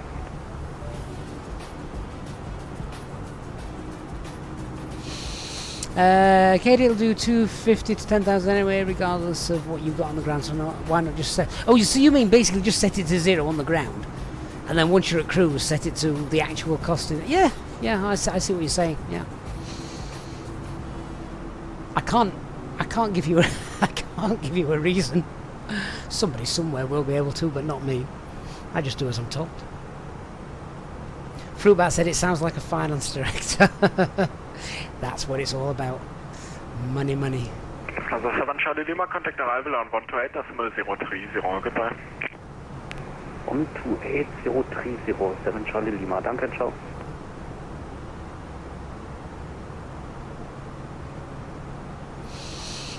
Mark, going back to Flight Design's question about the spoiler deployment.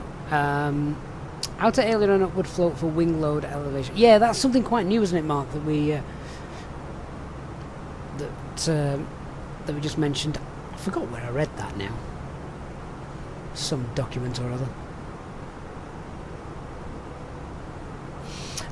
Negative says, yeah, it would make more sense to set it 0 on the ground, then once at cruise, set the one you want. Maybe, I don't know, maybe it's because, maybe they did used to do that. Maybe they did, and then pilots kept forgetting to set it to 0 and they were always late. That's it, mystery solved. I love just making stuff up. Flight Designs, you had the Phoenix last night, pull flaps 2 on you whilst in turbulence. Hey? That sounds like a bug. Pretty certain the real aircraft wouldn't do that.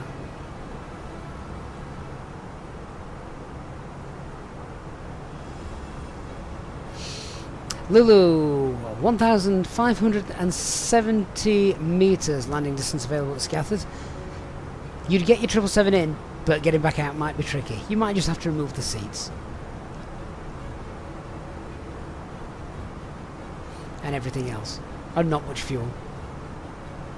Enough fuel to get you somewhere sensible like Athens.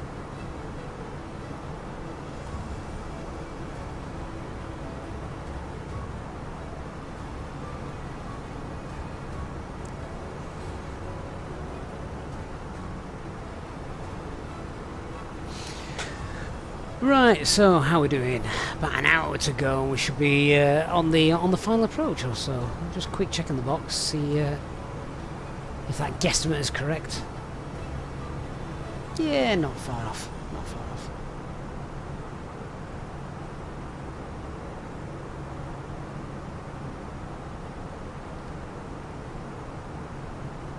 So we are actually tuned to a controller. It is very quiet tonight over Munich.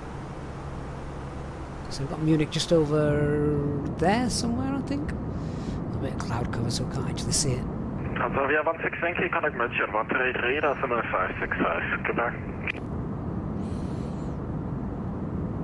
Please say the frequency again, because of the 163.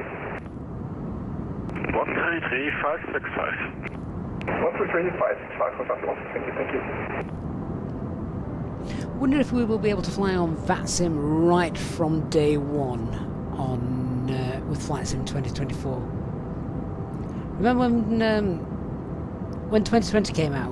It was a few weeks, wasn't it, before we could fly on VATSIM? Which actually I thought was a good thing, because it meant you had to learn how to use it and fly the aircraft before jumping in.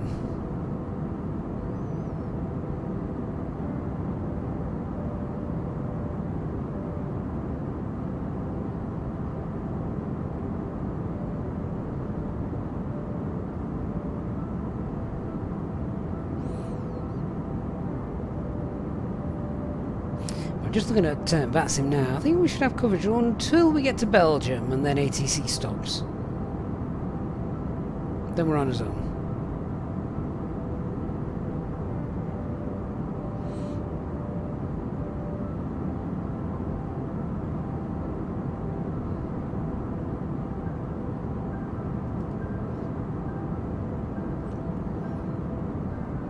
GD says you would hope that Microsoft and Zoho have already contacted Navigraph and VATSIM. Oh, I'm sure they will have.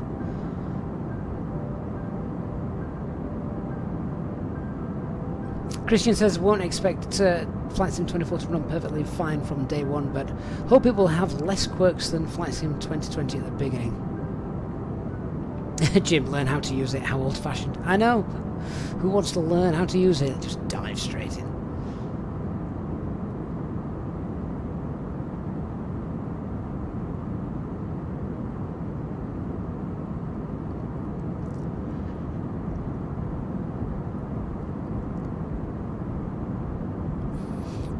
Still though, I remember when Flight Sim 2020 first got released, I remember the first thing I did, which was to fly out my local airfield, Netherthorpe, and it was amazing. I could fly up the M1, not literally obviously, but you know, by following it.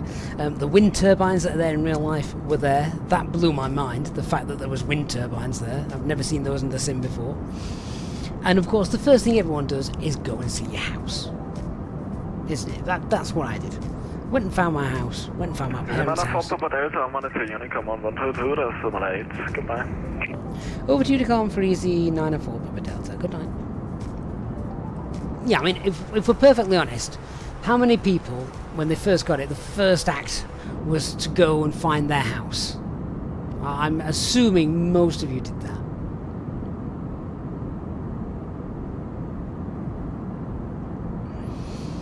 And the fact that it was there was amazing. What really made me go, wow, we are now in a new era of flight simulation, was that our house has a slightly different coloured roof to some of the other houses on the estate. And even the roof was correct in its colouring. And that just blew my mind. It was incredible. Then people were telling me, you know, in some areas they could actually see their cars on the drive and things like that. I must have been out when the satellite went over my house. My car's not there. Renlim says, yeah, you can fly anywhere in the world. Yep, you go straight, go straight home. But we all did, didn't we? They told us in the build-up to it that you could fly to your house, you could see your street. This wasn't ever something we could ever have done before, so of course we were going to do it. Of course we were going to see it.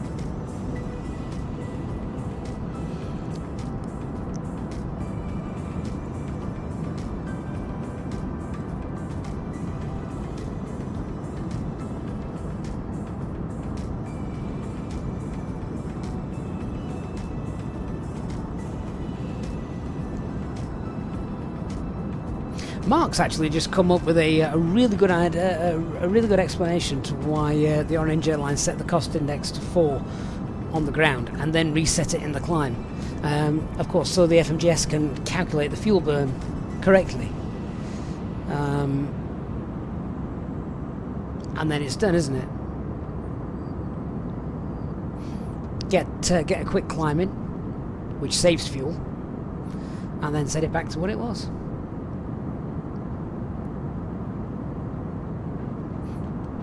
Yeah, good shout there, Mark. Probably right there.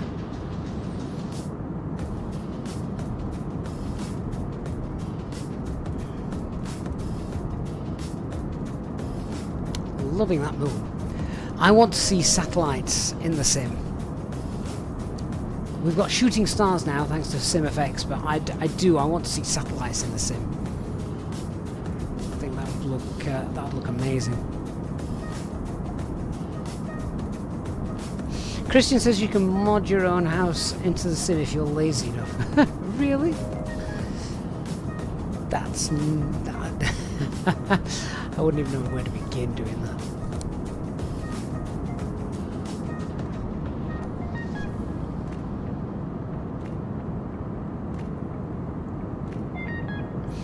Christian says, to this day, I'm still looking out for the UFO Easter egg in the sim. Is there meant to be one, or have you just made that up?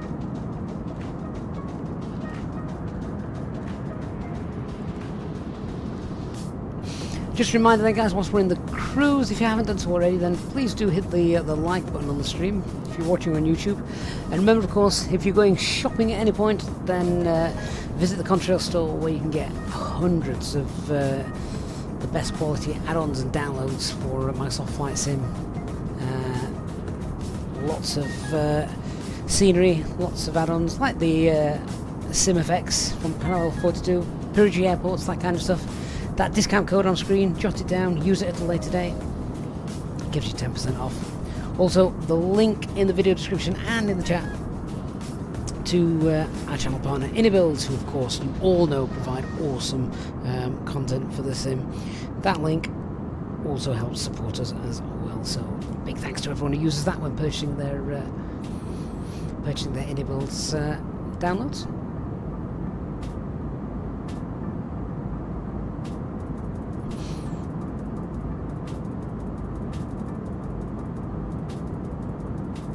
Fruitbat says there's UFOs in X-Plane.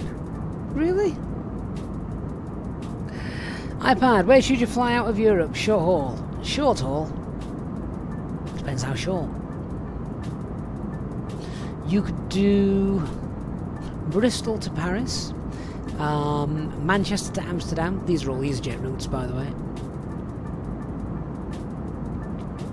If you want really short, you can go Liverpool to the Isle of Man.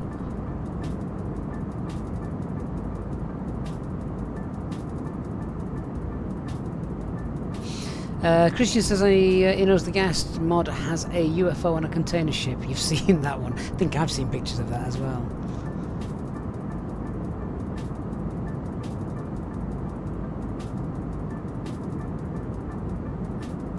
Oh, hey Steve, good to speak to you, mate. Drop me, if you haven't done so already, if you're on our Discord server, then drop me a DM on there, and definitely an email.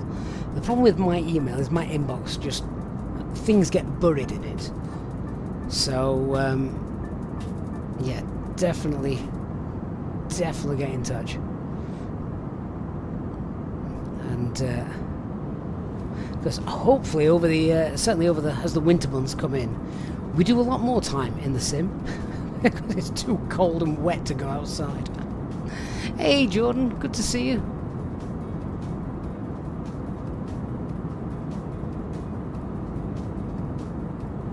iPad says he's going to give Paris a go. Awesome. You've got 2 or 3 different airports to choose from as well going to Paris.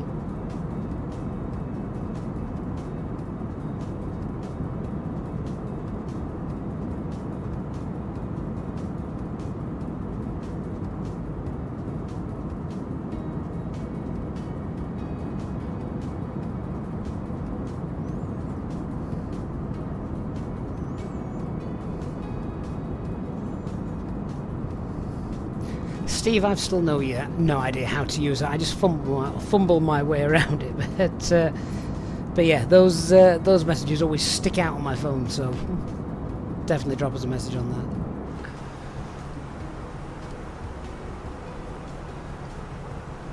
that. FMA, do we use SimAware to see which controls are online? I don't, FMA, no, I don't. I just contact whoever they tell me to, basically.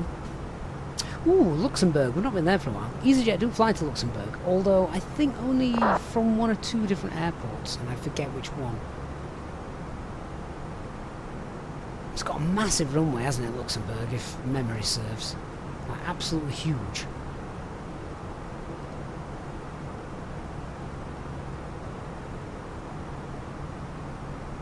In fact, I'm just looking at this now. We are literally halfway there. So about an hour to go.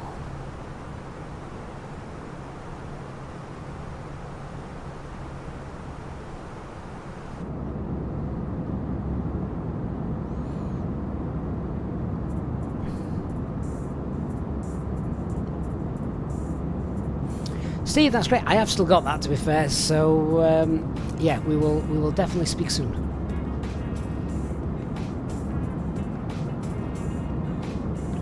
John said that he did Gatwick to Copenhagen on Saturday during their mega event. Respect to some of their controllers, they were online from 4 o'clock in the morning to 1 o'clock the following morning. Ouch.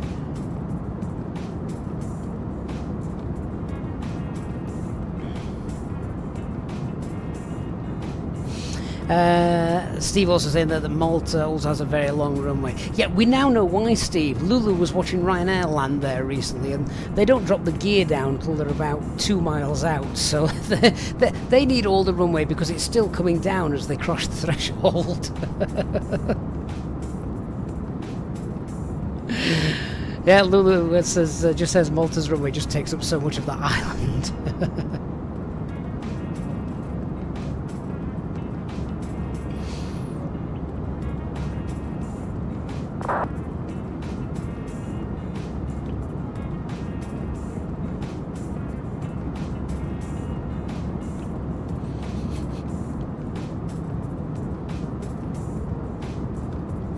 Captain Noah, what turbulence setting have we currently got? I think I've got it set to low, if memory serves me right.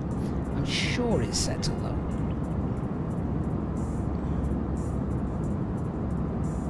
I think that's the recommended setting as well, isn't it?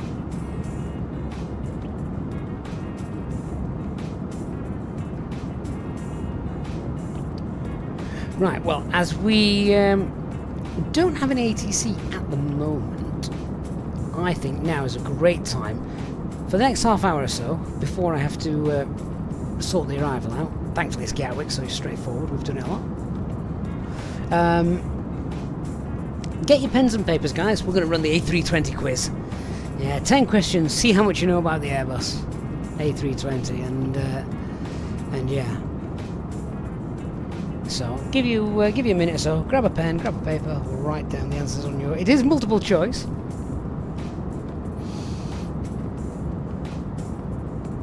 And we'll see how we get on.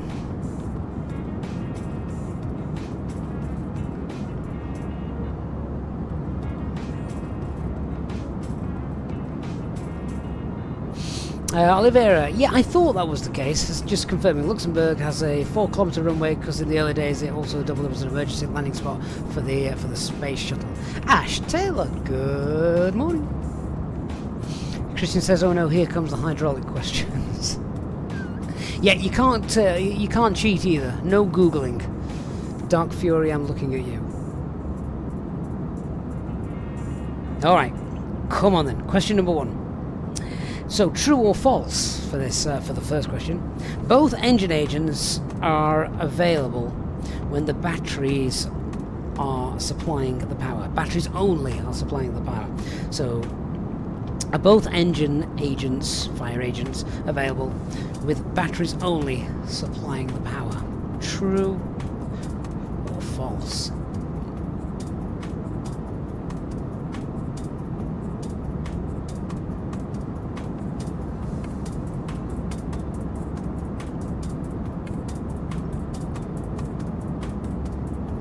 Flight design says it's too busy painting 777s and 321s to tape out. Fair enough. Okay, question number 2. Each lavatory bin has an automatic fire extinguishing system. True or false?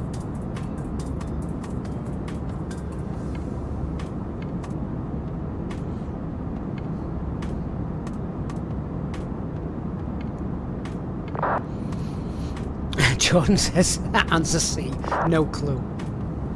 I'm only giving you true or false questions at the minute.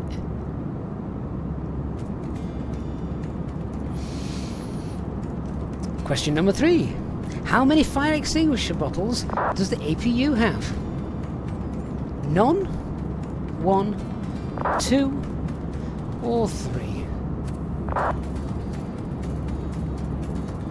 David says, have you seen some of the steam people can produce after a curry? Oh, that's both disgusting but funny.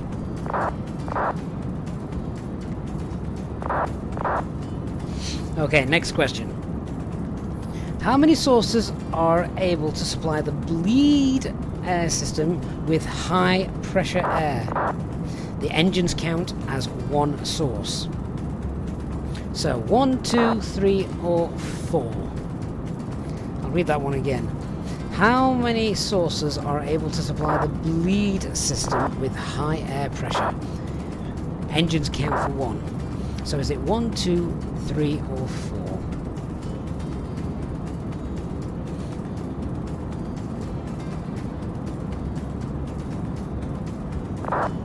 That one, when you think about it, is easy enough to work out.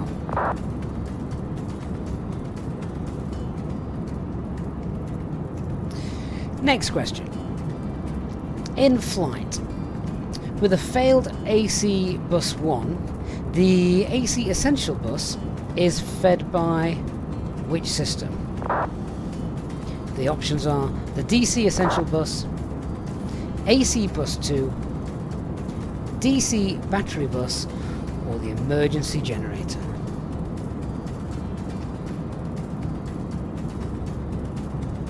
So that one again quickly. In flight with a failed AC bus 1, the AC essential bus is fed by the DC essential bus, the AC bus 2, DC battery bus, or the emergency generator. Next question. Oh, I like this one. In normal low and auto thrust off, you maintain alpha max with a full back stick. What happens if you release the side stick to neutral? These are some long answers, so I'm going to have to read this a couple of times. Let me read the question once more. So, in normal low, auto thrust off, you maintain alpha max with a full aft stick. What happens if you release the side stick to neutral? So, A, the angle of attack returns to alpha prot and stays there. B, the angle of attack maintains alpha max and stays there. C, the angle of attack returns to the normal speed band out of any amber or red tape. Or finally D, the angle of attack returns to VLS and stays there.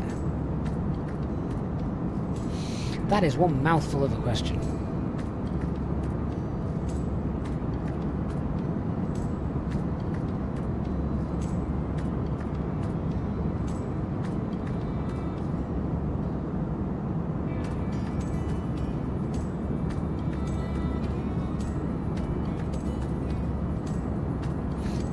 Next question. So on the ground this time, on the ground, when the low pressure unit is connected, it provides air to where? Is it the mixing unit, the packs, the APU bleed, or directly to the cabin? So again, on the ground, when the low pressure unit is connected, it provides air to either the mixing unit, the packs, the APU bleed, or directly to the cabin. There's some tough ones in this one today.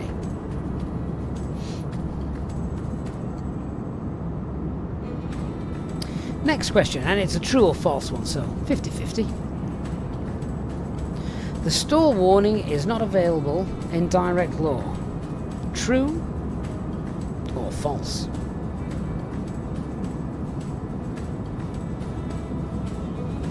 So once again, the stall warning is not available in direct law.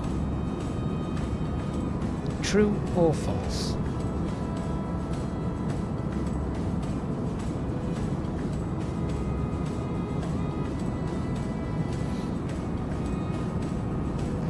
Next question. What is the maximum nose wheel steering angle during taxi?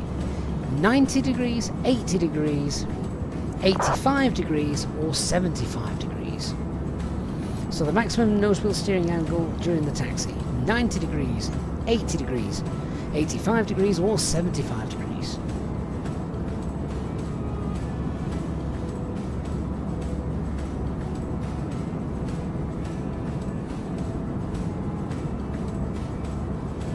Next question. When batteries are the only electrical source, which lights are available in the cockpit? The first officer dome light, the captain's dome light, the reading lights, or the pedestal light?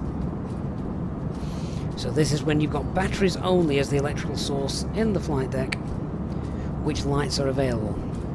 First officer's dome, captain's dome, reading lights, or the pedestal light?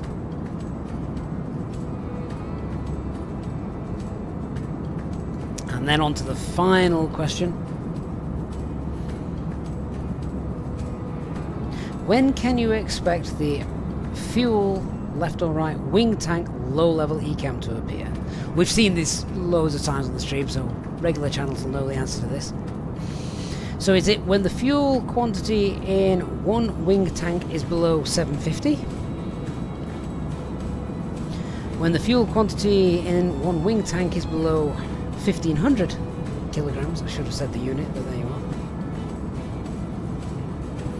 When the fuel quantity in one wing tank is below 3000 kilograms, or when the fuel quantity in one wing tank is below 300 kilograms.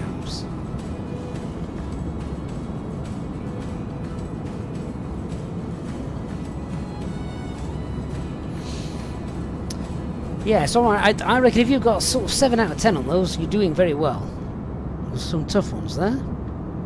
Right, let's run through the answers then. So, question 1. Are both agents available when batteries only is supplying the power?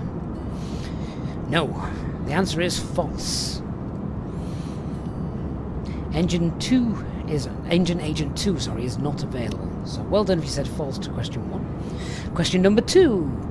Each lavatory bin has an automatic fire extinguisher. Is that true or false? Well done anybody that put true. That is correct. Number 3. How many fire extinguisher bottles does the APU have? And the answer is 1.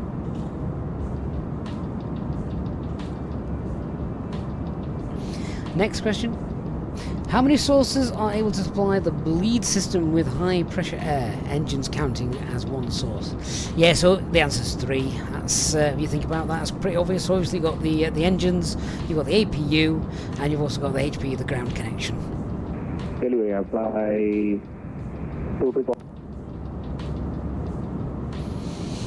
Steve Cole says, bonus question as a flight sim developer, how out of my depth do I feel after hearing Gav's quiz? I should say this isn't my quiz either, this is the A320 expert quiz, so shout out to them, they do this every month. But yeah, this was a really tough one, this one. In flight with a failed AC bus 1, the AC essential bus is fed by what? Is it the DC essential bus, the AC bus 2, DC battery bus or emergency generator? It is of course the AC bus 2.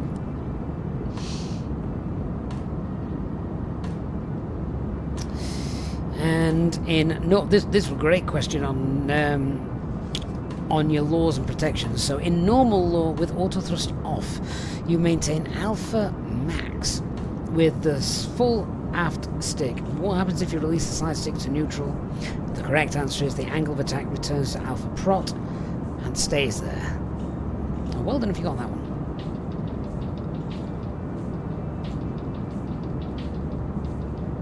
So on the ground, next question this is, on the ground, when the low pressure unit is connected, it provides power to where? Is it the mixing unit, the packs, the APU lead, or is it directly into the cabin? It is to the mixing unit.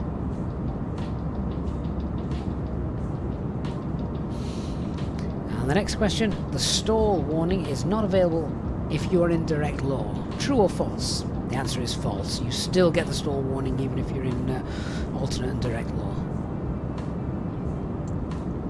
On the ground then, what is the maximum nose wheel steering angle during the taxi? The correct answer was 75 degrees.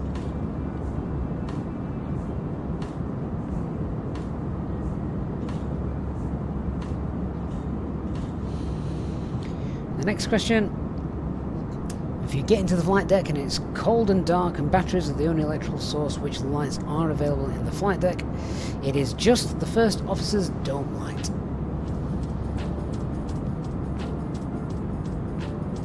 And then the final question, which most of you I think will have got this one right. When can you expect the fuel wing tank low level ECAM to appear? Yes, that is when the fuel quantity in one of the wing tanks drops below 750 kilograms. Anybody get all of those right? How many questions were there? Was that 11 questions? We didn't get a bonus one, didn't we? Yeah, 11 questions on that one. Which is weird. Throwing an extra one in there. Anyone get 11 out of 11?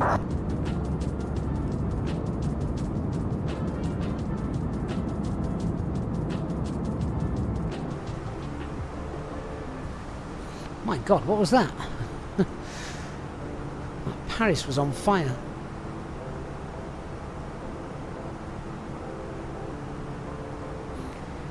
Anyone get 10 out of 11?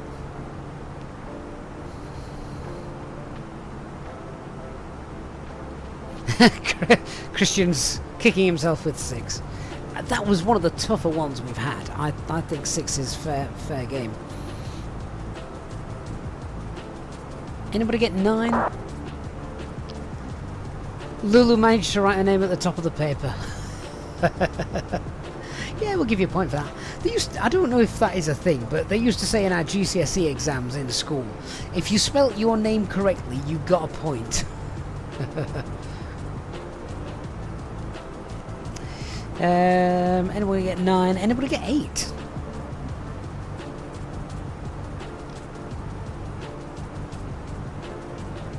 Ash got 4, which he says at 4 AM he will take. Only going to wait for 15 minutes. Hi Dylan, how do you set keybinds for the EFIS system? I think you're going to need some particular sort of Mobi flight or something for that. There's none natively done, I think, in the sim.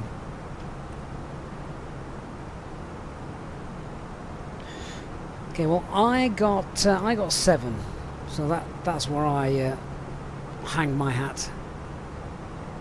Adrian D, hello. Beyond the Horizon is the 777 purchasable from Microsoft Flight Sim store, same as a one-time purchasable from the website. I actually have no idea on that. I didn't buy it from the. I didn't get it from the Sim store. I got it from PMDG. Hasn't somebody? Yeah, have I made this up? Please correct me if I have. Haven't they said that marketplace purchases for Flight Sim 2020 are not going to be transferable into 2024? Have I made that up, or is that some news that's come out?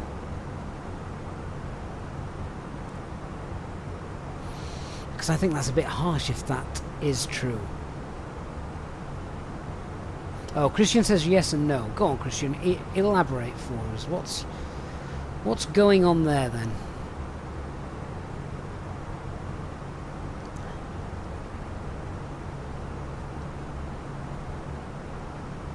Oh, that was it. Yes, it was Microsoft Store and Steam, wasn't it? Yes, so if you purchase stuff via the marketplace and you used Steam, you can't switch between Microsoft Store and Steam purchases. Right, that makes a bit more sense.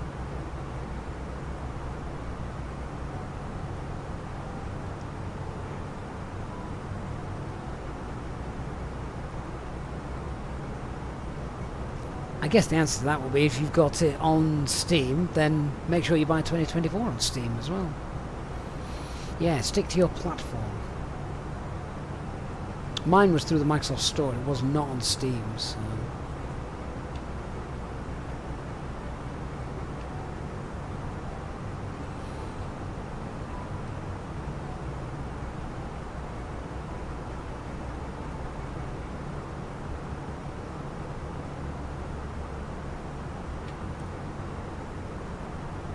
Det är something that I'm finding on the...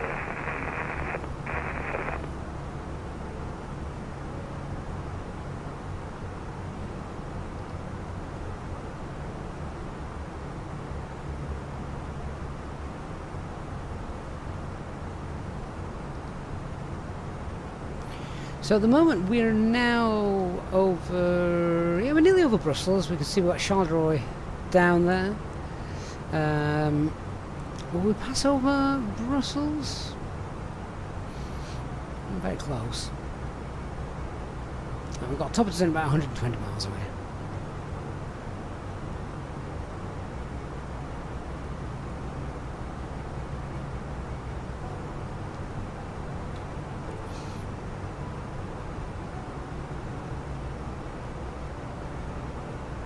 So got Charleroi in front of us, we've got Eindhoven over there to our right.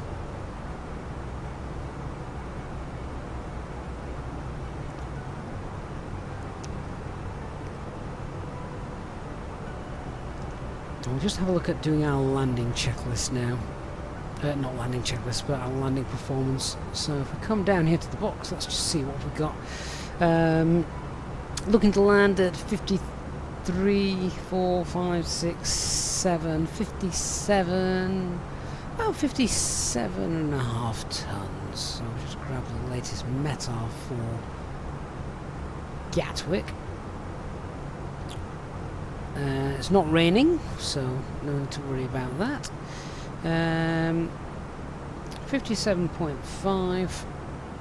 We're on 26 left.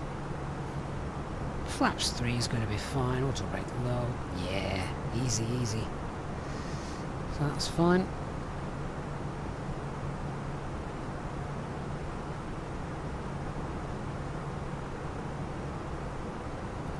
Company messages come through as well. We'll just check what that is.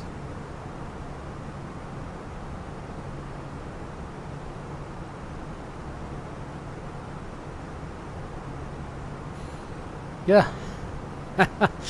Expect leg schedule change when back at the gate. Or when back at base. Right, well.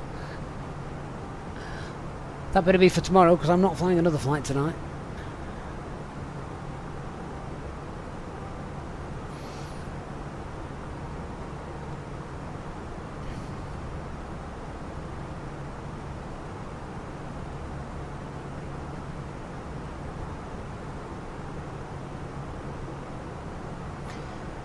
Just start filling in the box then.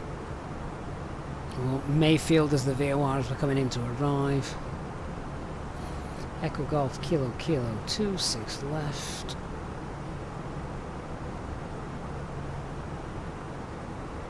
Platform altitude as well for this approach is actually really low. It's 2,000 feet. Well, check the charts just to confirm that, but if memory serves, I'm sure it is. Still, we'll pop a 9-mile radius around that.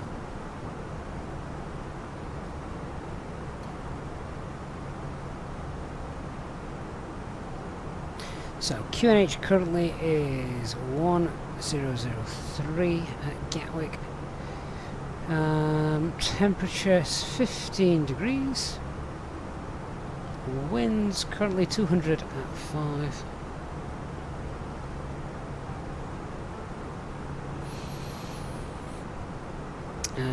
Config 3 for landing, so VAP's going to be 134.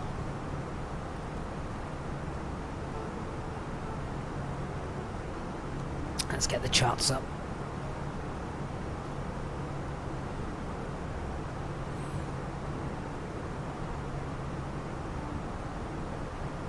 Tebra 2 Golf arrival.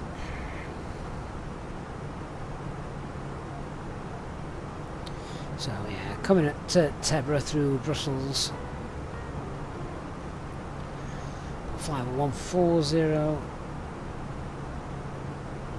250 knots.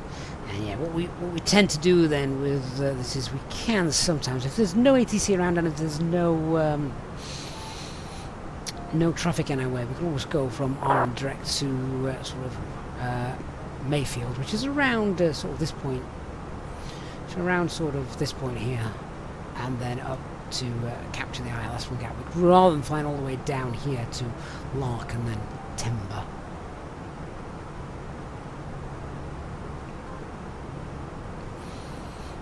So, we just grab the ILS chart for 26 left.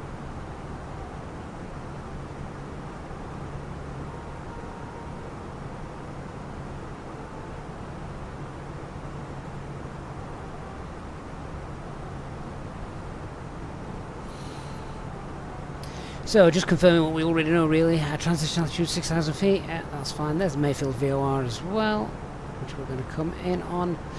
Platform altitude 2,000 feet, yeah, we can see that there, just confirming that again. And Cat 1 conditions, and the barrow then is 400 feet.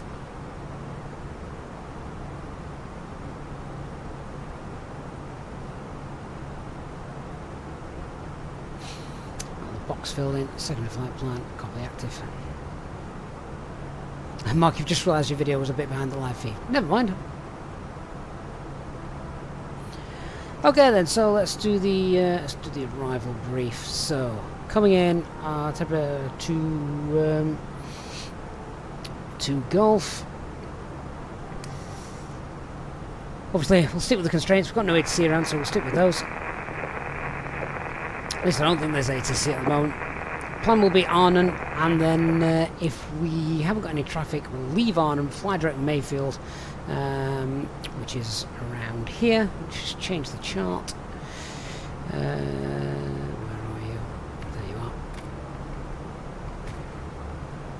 There we go. So instead of going to Timber, Mayfield, from there, I want to be clean and green dot at Mayfield. Flaps 1 as we leave Mayfield, then heading up north, getting down to 2,000 feet. Flaps 2 as we obviously intercept the glide slope. Nice shortish final, and then the ILS chart, we'll just bring that up. There it is. So we said MSAs were coming in, 2,000 feet, that's fine. Platform altitude 2,000 feet. Normal 3-degree glide path. We're on Cat 1 minimums today, so no auto land, should be fine. Minimums 400, slight displace threshold. Pappy is on the left, and our go around, if we need it, is straight out, and then once we're above 2,000 feet, it's a left hand turn, and continuing the climb 3,000 feet. Once we've landed then, there's my ground chart, just so you guys can see that.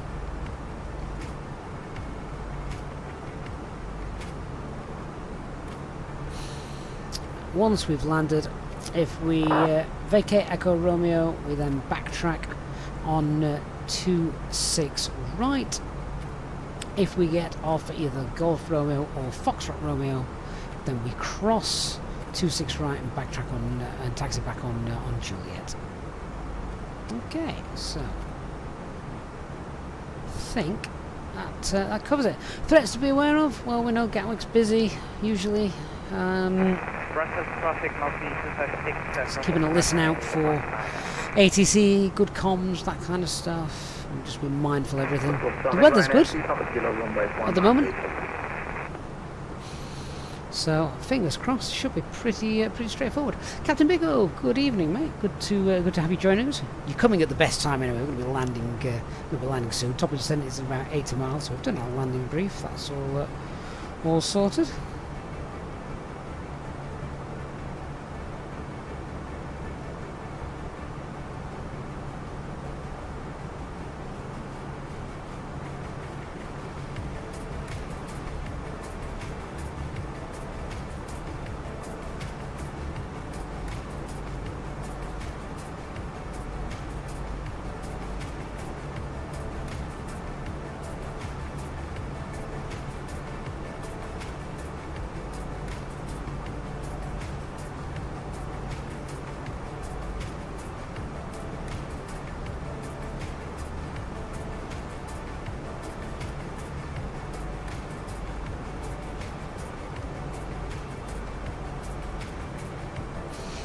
think we've got Brussels right beneath us now. There it is, look.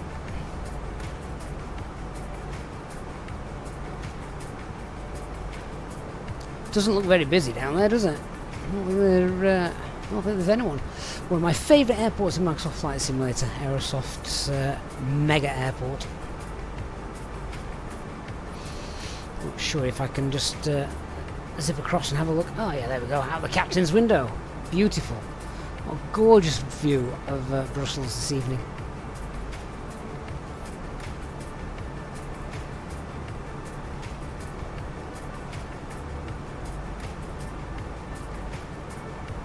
That is really very distinctive.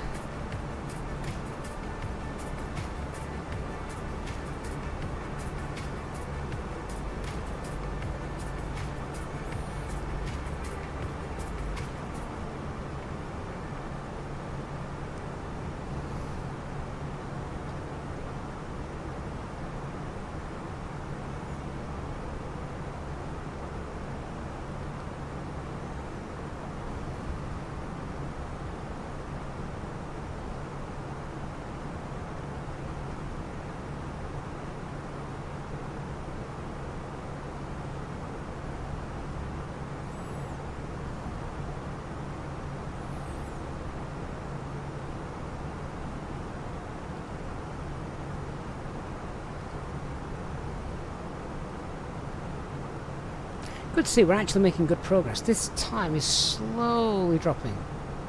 DC says that's his home airport. Hey DC, didn't know you were there. Aaron's going there soon for his airline transportation license training. That is awesome, Aaron.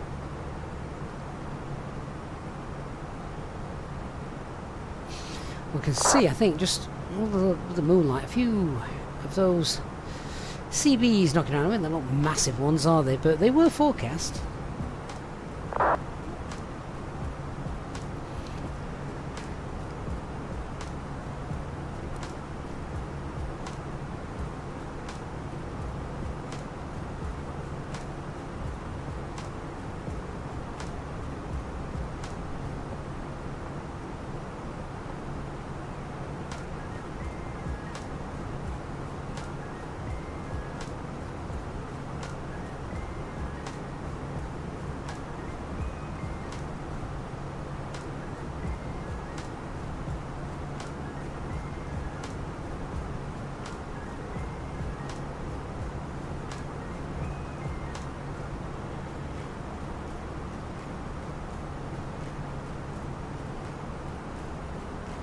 DC says it's got a great spot for it. Has it, DC? I've never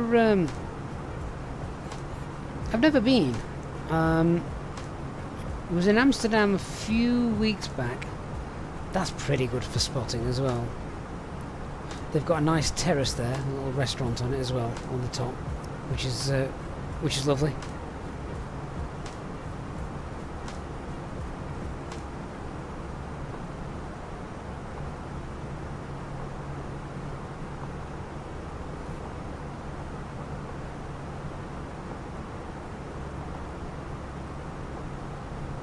Hey Angus, good to see you. Do I know how you can get lightning in the sim when using live weather? It used to work as default but no longer see it.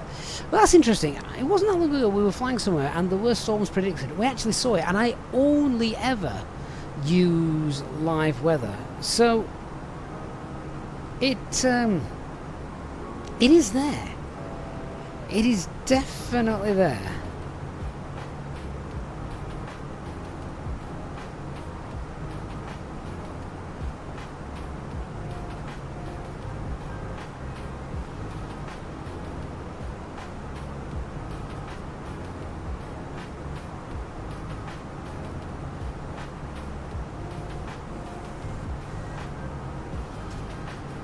Aaron says you should visit the Schiphol location 18 right 36 left, accessible by car. Is that the one near the McDonald's? Oh no, it isn't. I know which one you're talking about. Yeah, I do know the one you're on about. When I went though, Aaron, I didn't have a car.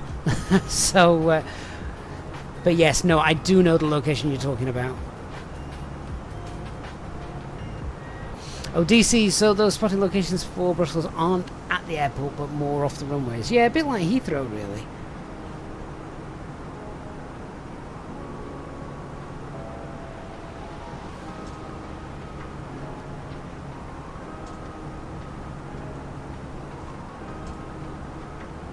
most spotting locations do need a... there's not many airports have great spotting locations within the airport themselves.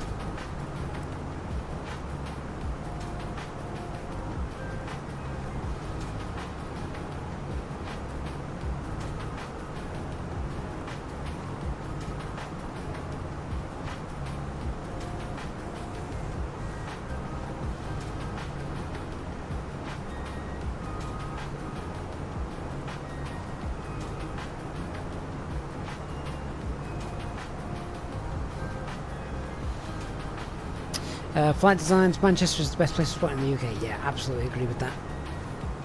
They've got it set up perfectly, haven't they?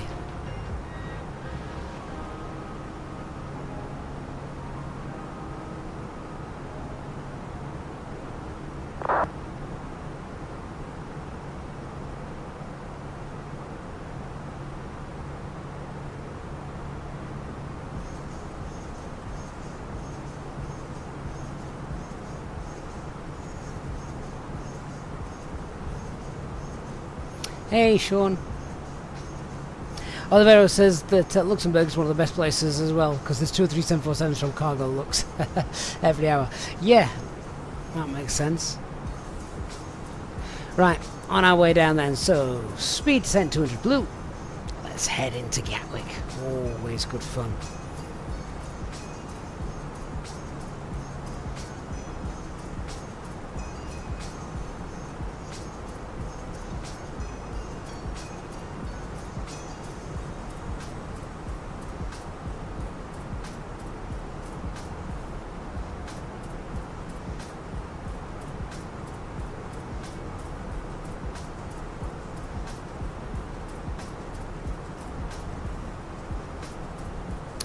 It's going very well, Sean. Thank you for asking.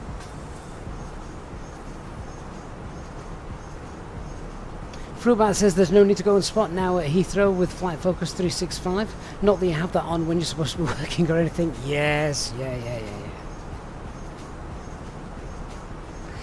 It is nice to see. Must admit, if there's no stream on from Manchester, then that does tend to be on when my son's watching. Although it's rare there's no stream from Manchester available, with Airliners Live, Simon Lowe Aviation, there's a couple of others as well, whose names I can't recall off the top of my head. I will be flying out of Manchester in 2 or 3 weeks. As I will be going away again.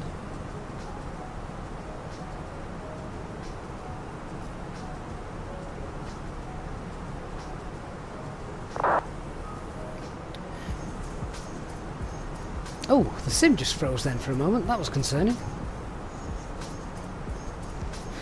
Didn't like that.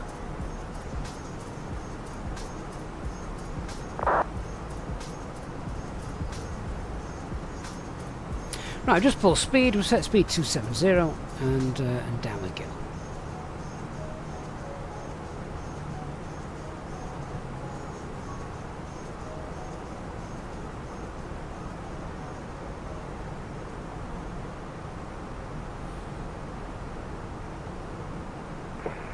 Fuel at 4,100 feet, temperature +15, dew point +13, QNH 1003. Acknowledge receipt of information November. And advise aircraft type on first contact. Just having a little listen to the ATIS. Gatwick information November. Time 1950 Zulu. Runway in use 26 left. Transition level flight level 75.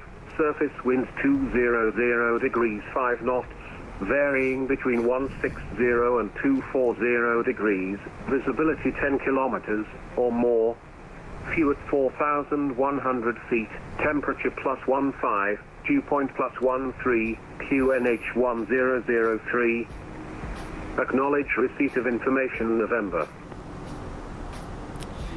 That's fine. That's everything we need. Virtual airline pilot just started flying the Fenix A320 coming from the 737. Congratulations, first of all. When flying a star, what altitude do you put in the FCU? So when you're flying a standard arrival route, like is pretty much what we're doing now, isn't it? If there's no ATC, just vex yourselves down and then descend via the star, really.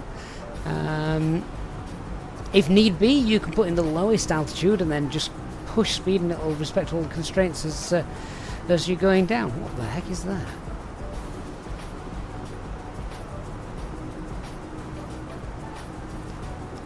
Oh, some lights reflecting in the harbour. I wondered what on earth that was. Whoever it is, they need to get an electrician in.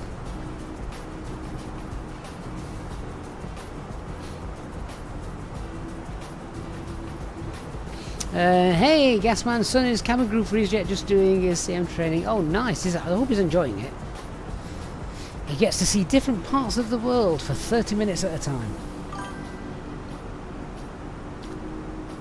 Hey, Sandman, thank you for the follow. Zach Hello says, if I have a good graphics card, but the RAM's not great, will this provide poor FPS? I mean, flight sim's always been rather RAM demanding, hasn't it? We're interested to see what 2024 is going to be like. Good evening, Mona Lima.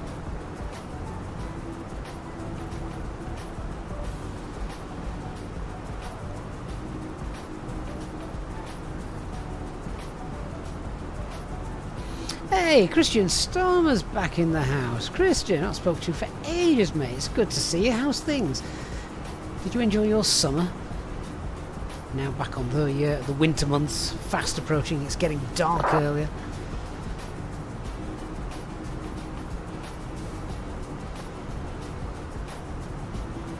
Virtual Airline Pilots has just got the wing Airbus size stick. It's amazing. Never thought you'd enjoy the Airbus more than 737. Oh, I would have put good money on that. I might be slightly biased, but there you are. Oh, and Christian, mate, renewing his membership as well. Thank you, Christian. Great to have you back with us. Long-time supporter of the channel is Christian, so great that he's here. Thank you, mate, for rejoining us. You joined us on our way back in. It's been nice to do more of a lengthy flight this evening. Time just keeps getting away from me. If time permitted, it would be great to live stream every single day. It's just not possible at the minute.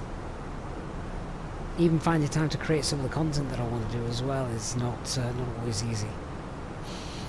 So when I do get the chance to do a nice lengthy stream like tonight, we'll have a nice good 3 hours together, then it's always good fun. And I like coming into Gatwick because, yes, we know it, but it's also usually one of the busiest airports on VATSIM as well.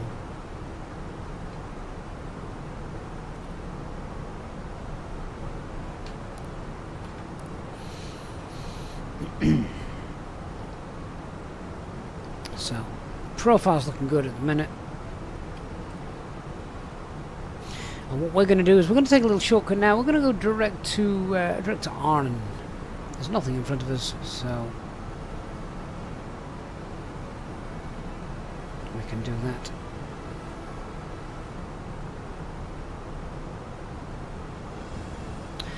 Cut some track miles off. We can just slow our rate of descent down as well a little bit. Look at all the lights over the English Channel.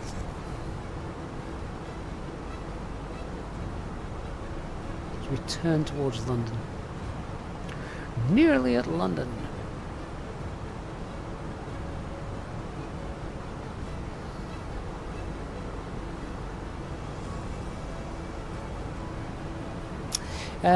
Sarah, hello. To be fair, 39 to 56 FPS I would not be worried or complaining about.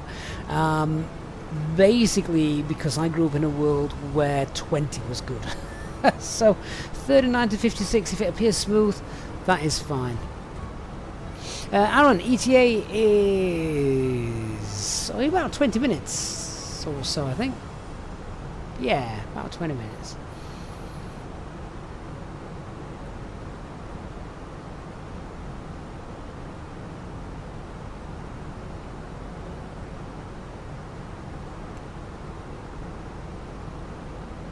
So we're direct on and then direct Kilo Echo 63. You can just see now straight ahead of us.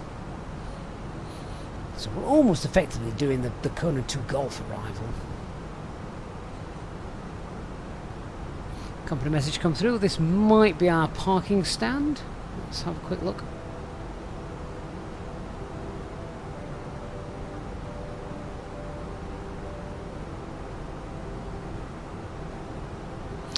Stand 103. Okay, where we're going. Let's have a quick look on the chart and see.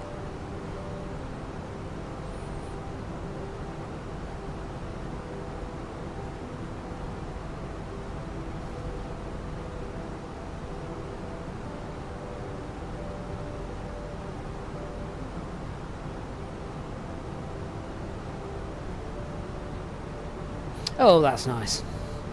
Yeah, so it'll be Juliet Romeo and Kilo to 103, I'm guessing.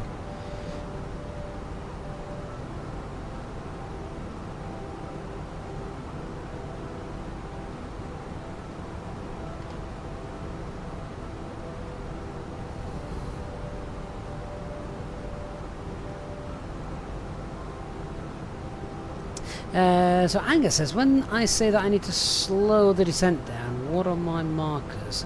You're so reliant on VNav, you don't understand how you know without the green dot. So do you know what, Angus? It's going to be easy for me to show you. So if we have a quick look at the navigation display right now, you can see that this is where we're going to level off at flight level 200. Yeah. At the moment I am in managed descent. I'm letting the aircraft fly. But what we will do is when we get a bit closer, so like 10,000 feet, and I've pulled speed 250, I will then probably use VS, and I will then want to. I'm going to keep that descent going actually. Let's just continue descent file 120. So 120 blue. Yeah, we'll carry on down. So now we're going to meet the profile there on, and then we're going to continue the descent all the way down. And what I will then do is just zoom in a little bit, and if I just change the page here. Yeah, so this is 9 miles out. Once we fly past this ring, that is 9 miles from the runway over here. And what I will do is I will move the VS speed. I will alter the VS speed so that this little level off arrow I will set to 3,000 feet, because I know at 9 miles out I want to be at 3,000 feet. That's the perfect altitude for a 3-degree glide slope, and that's what we've got today. So I will then set 3,000 feet on the FCU window over here, and I will then select VS, and as I increase or decrease the VS, this little level off arrow will move up and down this line here, showing you whereabouts on our path we're going to level off. And if I set that around here, 3,000 feet here, just before it, then that VS will mean that I'm going to level off at 3,000 feet just before I hit the 9 mile marker, allowing me to pick up the glide slope. So that is the plan. Bear in mind you don't want it to be too late or bang on it, because we do need to slow down as well. We need to slow the aircraft down to green dot and then 180 for flaps 1, etc. And the aircraft needs a little level off segment so it can bleed speed off. So I usually look at setting it just a bit further out, around here, and that then gives me a little bit of distance to play with. So hopefully that makes a bit of sense. GD says, being single, I can spend my upcoming bonus and pay packet on what I like. Thinking of purchasing one of the glass shields. Oh, nice. Fly Louis, was it the VATSIM controller sending us that message? No. So if you fly on VATSIM in the UK, you will always get a parking stand allocated to you, which is really clever and really neat.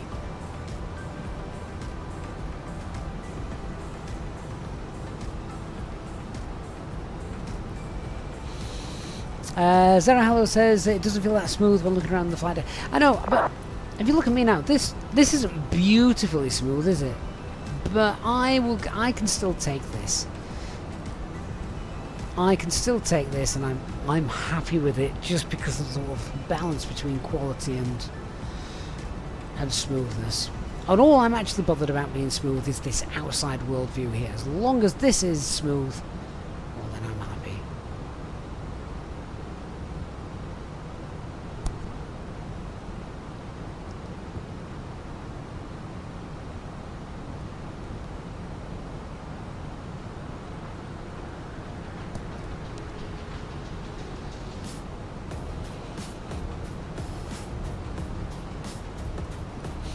Angus, you're more than welcome. Says he's going to do Edinburgh to Gatwick after the stream. Give it a go. Yeah, go for it, mate. And you'll see me do it in a few minutes. We're getting pretty close now, actually, to me sorting that out. So I've just set 10,000 flight level 100.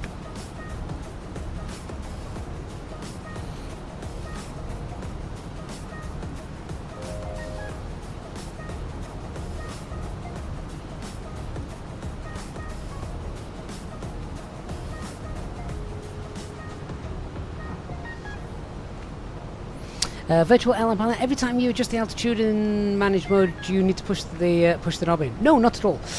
All you're looking for is this. Pushing or pulling the knob will just change the mode. At the moment we're in managed descent mode, which we're below the profile at the moment, which is why we're only descending at 1,000 feet per minute. So if you're below the profile, which we are at the minute, it will descend at 1,000 feet per minute until it catches up. And it shows you here on the navigation display, that's the point at which we are going to catch up. That's the point at which we are going to level off at 10,000 feet. But no, you don't need to keep pushing it in or not. Right, seatbelt signs on as we pass through flight level 160. And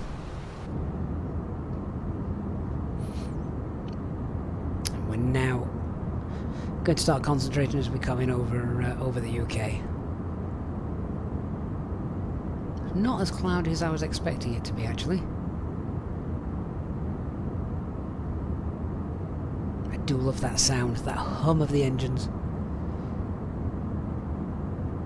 Ladies and gentlemen, we will shortly be landing. Please ensure your cabin bag is safely stowed with your laptop inside. Your tray table must be stowed, armrests down, and window blinds open. You now need to be seated with your seatbelt fastened, ready for landing. Please help us by handing in any rubbish, newspapers, or magazines that you do not want to take with you. The toilets are no longer in service.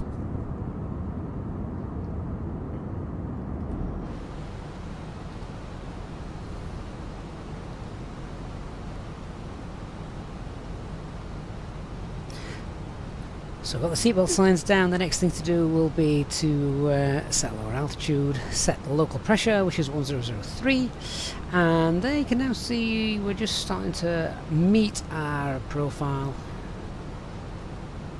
coming together.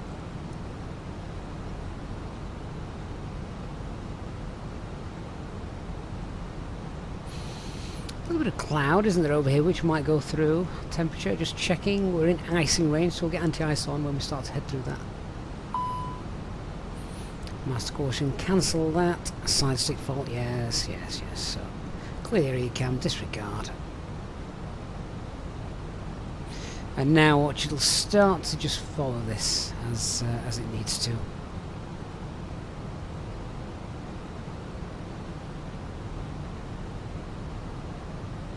Now there actually doesn't look to be any traffic between us and the approach, so I'm going to be quite happy then at this point. Let's reduce speed to 250.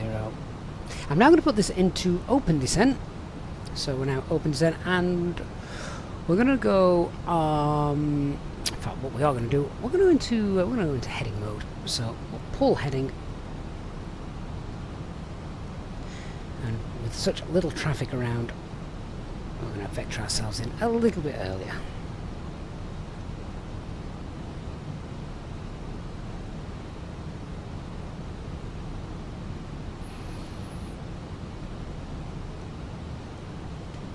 Landing system is turned on, and we'll activate the approach phase, so that's done.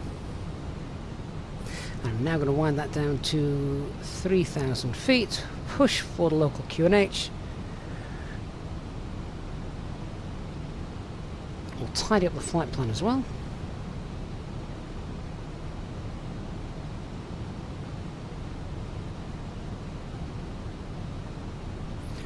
So there is the extended, the runway extension, extended centerline.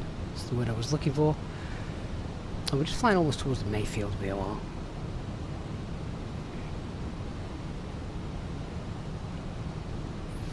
Gatwick traffic easy, 904 Papa Delta. 18 miles to the east of Mayfield VOR for ILS runway 26 left.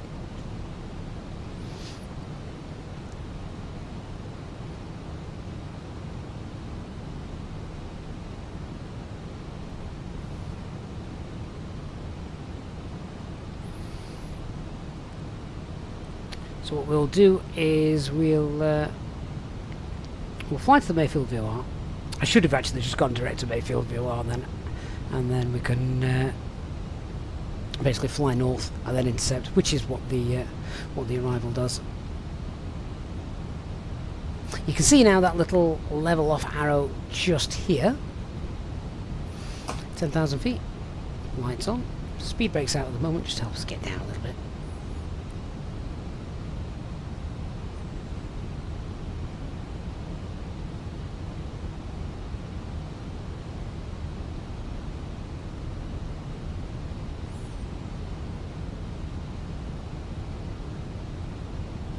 And at 13 miles out from Mayfield, let's push for managed speed.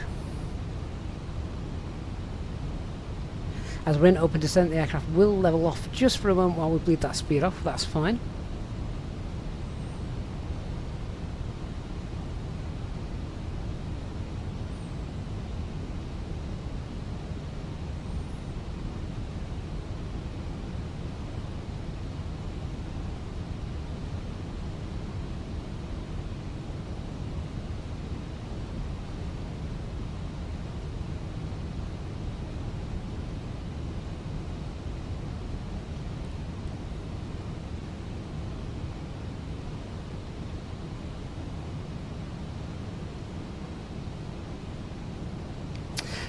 Just seen in the chat a couple of people talking about different FCUs available. I have got some good news regarding those of you who use the mini cockpits FCU.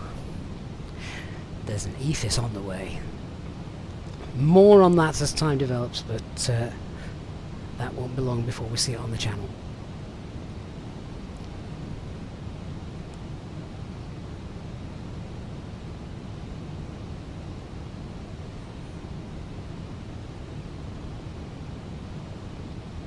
Virtual United pilot on landing, straight back to idle or incrementally? No, straight back. David, speak to you soon, my friend.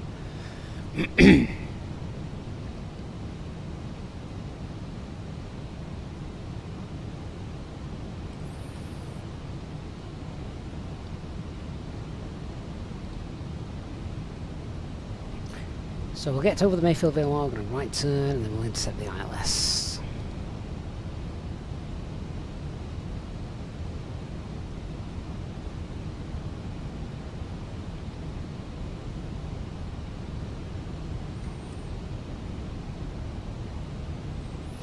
Flaps 1, speed's checked. Flaps 1. Pull speed. I'll set speed 190, so it just might just be a tad high.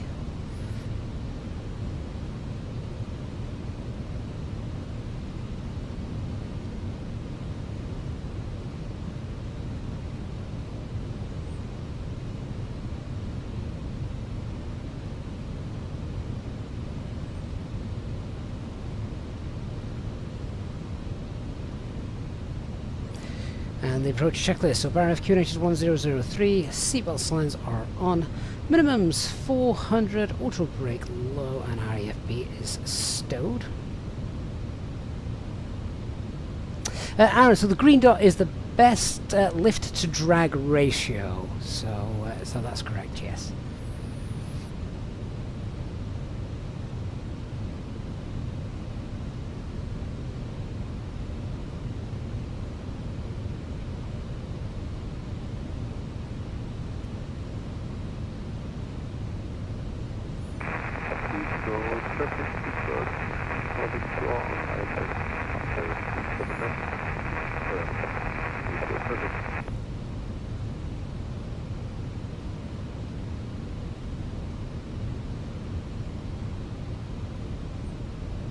The great thing Virtual United Pilot is with the thrust levers in the 320 and the Airbus family.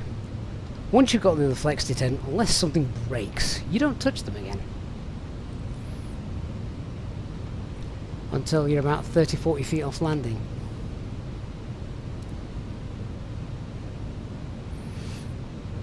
Right, over to tower frequency.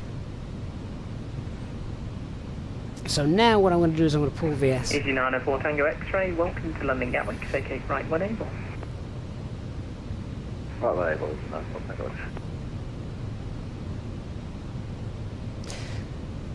So this is what I meant a little bit earlier about utilising the VS to get the level off out where you want.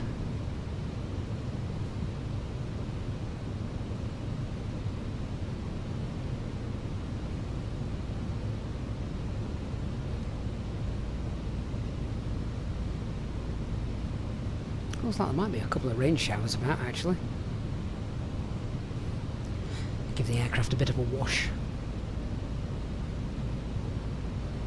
Cabin crew must now be seated for landing. Thank you.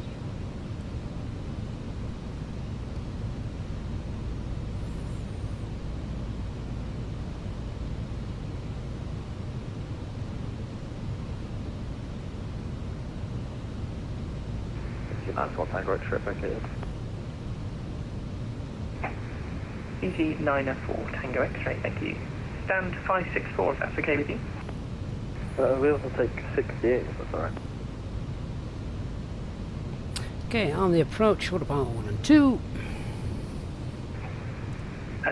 Sorry, 568 you mean? Glide slope start, lock start, perfect. Category dual autopilot 1 and 2, that's what we wanted. Speed set 180. I haven't got a 68 unfortunately, but would you like something closer?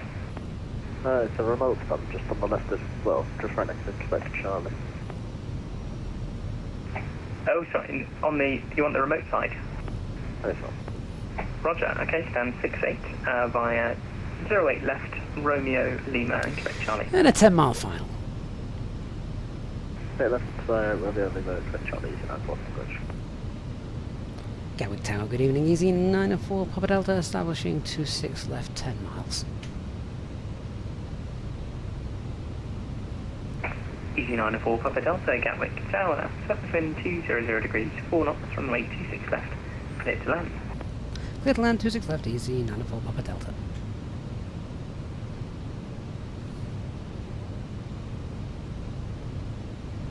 Oh, that was a nice eyeless capture. Full house.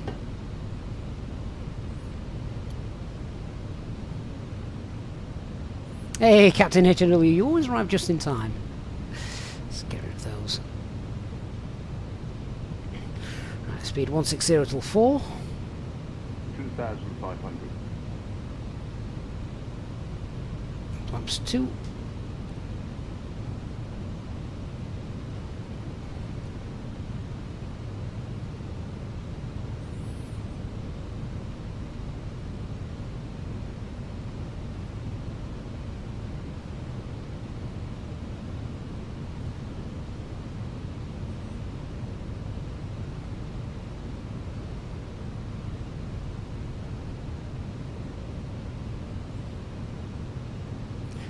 So you can see the wind at the moment is about 22 knots.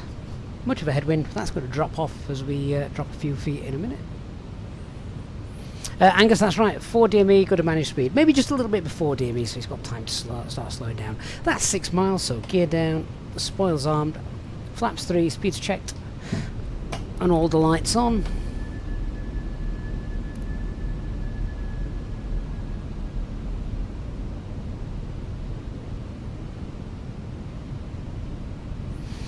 We've been cleared to land, so that's already done. Landing checklist. So cabin is secured, go around altitude is 3,000 feet. Eco memo landing no blue. So 4.5 miles now. Manage the speed.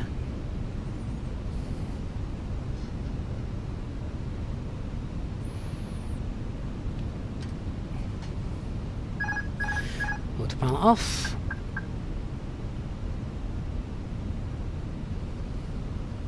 1,000. 1,000 feet.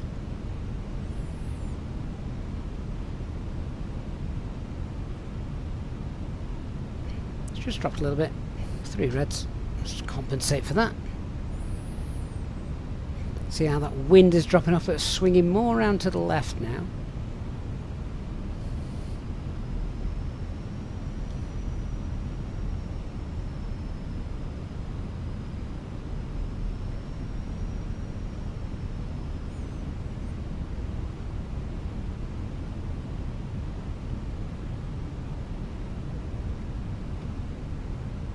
$500. 500 feet stable, still a bit of a flat runway, so just trying to compensate for it. You don't want to overcompensate for it too much, otherwise you'll end up too high and then long landing, and then that's it. Now let's just keep that picture. Make sure the pappies don't move. Speedbird 199 is an ILS final to runway 26 left. 100 above. Speedbird 199 at Gatwick Tower. Continue approach number 3, surface wind 200 degrees, 4 knots. Continue. Can ignore the pappies at this point. Continue approach, Speedbird 199. Too low down now. Gatwick Tower, Easyjet 673 on the ILS 6 mile ahead. Retard. EC2743 Gatwick Tower, good evening. Shortly becoming number 1, continue approach. Number 1, continue approach. Supplies applied, reverse green, and desal.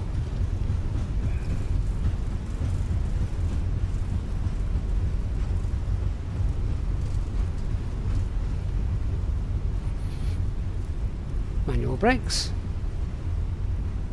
EC904 Reverse Papa off. Welcome to London Gatwick, vacate right when able.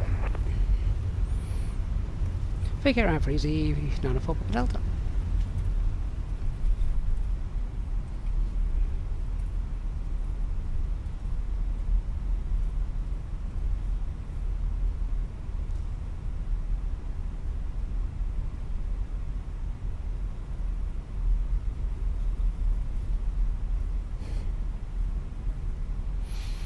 And as briefed, now we're going to cross runway to EC904 Papa 6 Delta, right. second right Juliet. 6 right Juliet, easy 94 Papa Delta.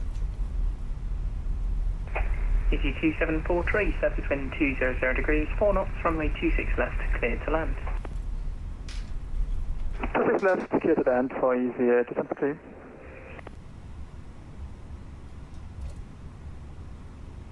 EC904 Papa Delta, taxi stand 103 via taxiway Juliet, Romeo and Kilo. Crew will shortly be leaving their seats to perform safety-related duties. However, we ask that you remain seated until the fasten seatbelt sign has been switched off. Portable electronic devices for messaging, calls or internet access may now be used. Please make sure that you take all your personal belongings with you, checking in the seat pocket, underneath the seat and in the overhead lockers. Do take care when opening the lockers in case anything falls out. Smoking is not permitted until you reach a designated smoking area. EC904 Papa Delta, taxi stand 103 via taxiways Juliet, Romeo and Kilo. Stand 103 Juliet, Romeo, Kilo, easy 94 Papa Delta. Yeah, so as we thought. Check out our official Facebook page, Twitter or Easyjet app.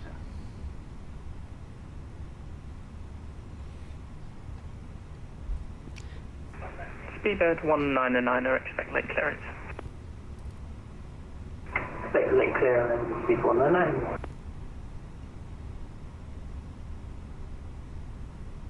Just getting up the 2743, welcome to London Gatwick, vacate right 20. parking stand map so we know where we're going. Yeah, it's exactly as we briefed actually.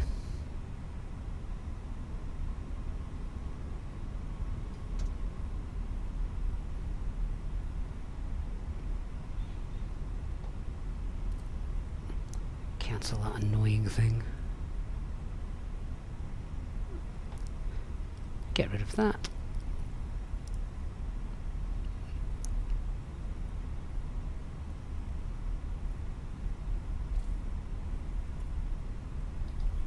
EC2743, second right Juliet, brake. Speedbird 199, surface wind 200 degrees, 4 knots, runway 26 left, cleared to land. clear to land 199. So we're turning left after the fire station and taking Pier 6. Taxi stand 106 via Juliet, Romeo and Kilo. Taxiing to stand 106 via Juliet, Romeo and Kilo for Easyjet to Central Team.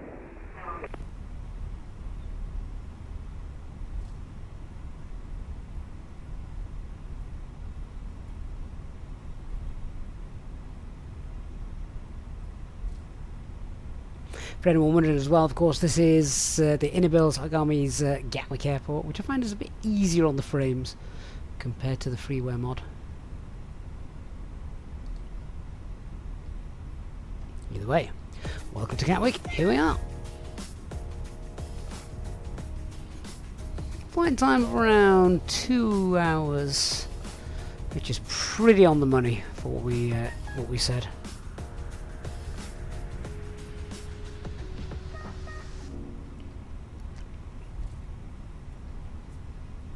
Steve, I will drop you a message. I don't think I'm around tomorrow. I'm actually, yeah, I'm out tomorrow, but we will definitely need to catch up.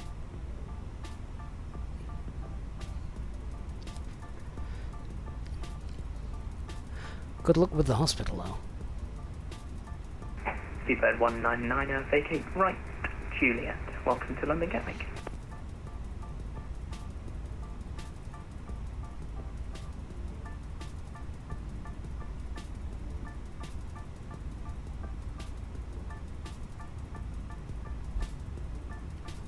Ash is now off to get ready for work. Currently on 08 left, so taxi 08 left. Alpha See you later, November, Ash. Hope you have a good day. November, Juliet, stand 12.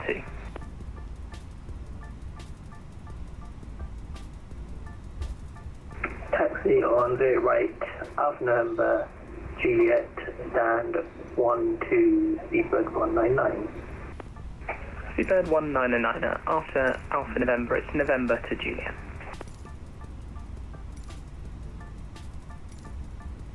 F1 0, Alpha November, November, Juliet, stand 12, Seabird 199.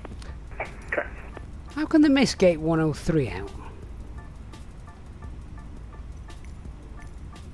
I am wondering how it will all work in the new flight sim, which might not need GSX. It will be interesting to see how it's done. But I hate this menu.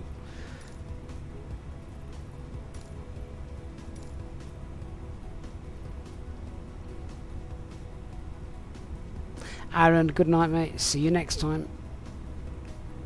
If you are on your way out, then please don't forget to leave a like as you go.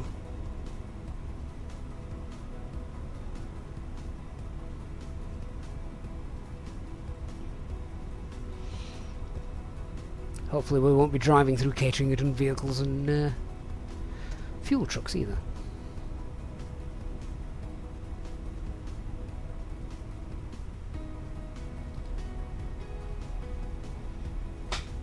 So we're right on the very end. Pier 6. Flight trainer, I use the captain's pack from Thrustmaster.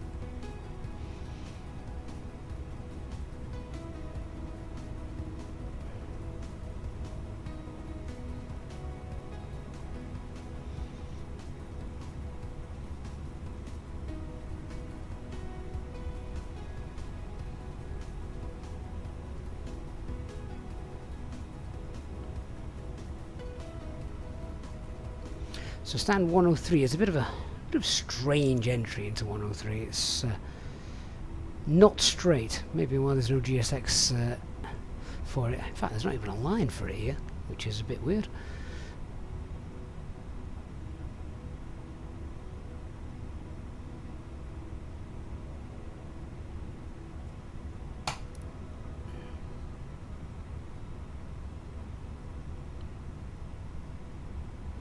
That'll do. Right, parking brake is set. I've got all the other lights off, that can come off. We just blinded the ground crew if there was any there. Will GSX recognise this as a position? No, it won't. Oh, well, never mind. Right, so I've not got the APU running, have I? That was annoying. I don't know what happened to stand 103, Dark. I've never parked here or started here before. Clearly, Origami decided that they weren't going to implement it. Funnily enough, there is a docking system thing there, so it's almost like it's been forgotten about, hasn't it? Which is very strange. But there you are.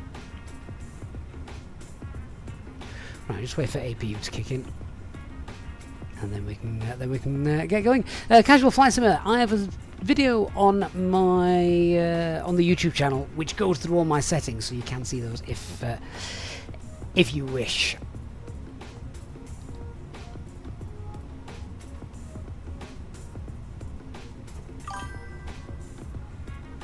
And to crash the plane.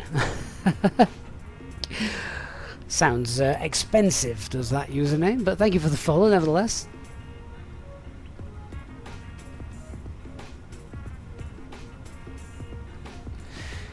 Right, there we go. APU's up and running, so let's just get a bit of APU bleed on. We'll shut down engine 1, shut down engine 2. Seatbelt signs are off. Watch for that to drop below 10. Seatbelt signs already off. Beacon light will come off in a minute. And job's done. And deboarding can commence. Well, it would do if GSX knew what to do. There we are. That's done. So beacon light. That's now off. And all parking positions, got no idea what you're doing, GSX. So let's set that 2000 standby. Fuel pumps off again. Not all airlines do that. So job is done. External power is available.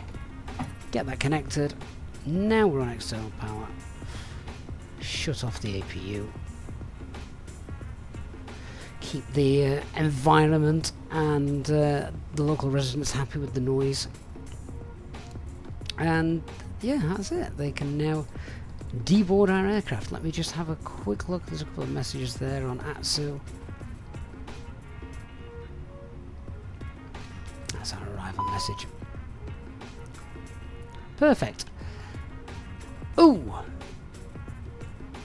Right, definitely time for me to leg it. Good evening, Alpine 38 November Juliet turning final ILS I'm going to leave that for the next crew. Alpine 38 November Juliet, Gatwick Tower, continue approach. Continue approach, Alpine 38 November Juliet. Yep. Not my job. Right, everyone, thanks so much for watching. Hope you've enjoyed our flight tonight. Lovely little aircraft failure at the end there. Someone else can deal with that. We're on the ground at Gatwick. I'm sure we'll make a call to the MOC and they'll now sort that out. Thank you so much for watching, everyone. If you have enjoyed our flight tonight, then please don't forget to leave a like. As per usual, a massive thanks to our Easyjet and Planet channel members for supporting us, all our new followers as well tonight, both on YouTube and on Twitch as well, guys. Always great to see you, see the followers on Twitch growing as well, bit by bit. So thank you for that. Our next live stream, as always, will be announced as early as I can on our Discord server. So thanks very much, everybody, and I look forward to seeing you all again very soon. I'm going to hand this aircraft to HD now. It's his problem. Thanks for watching, everyone. See you all next time. Good night.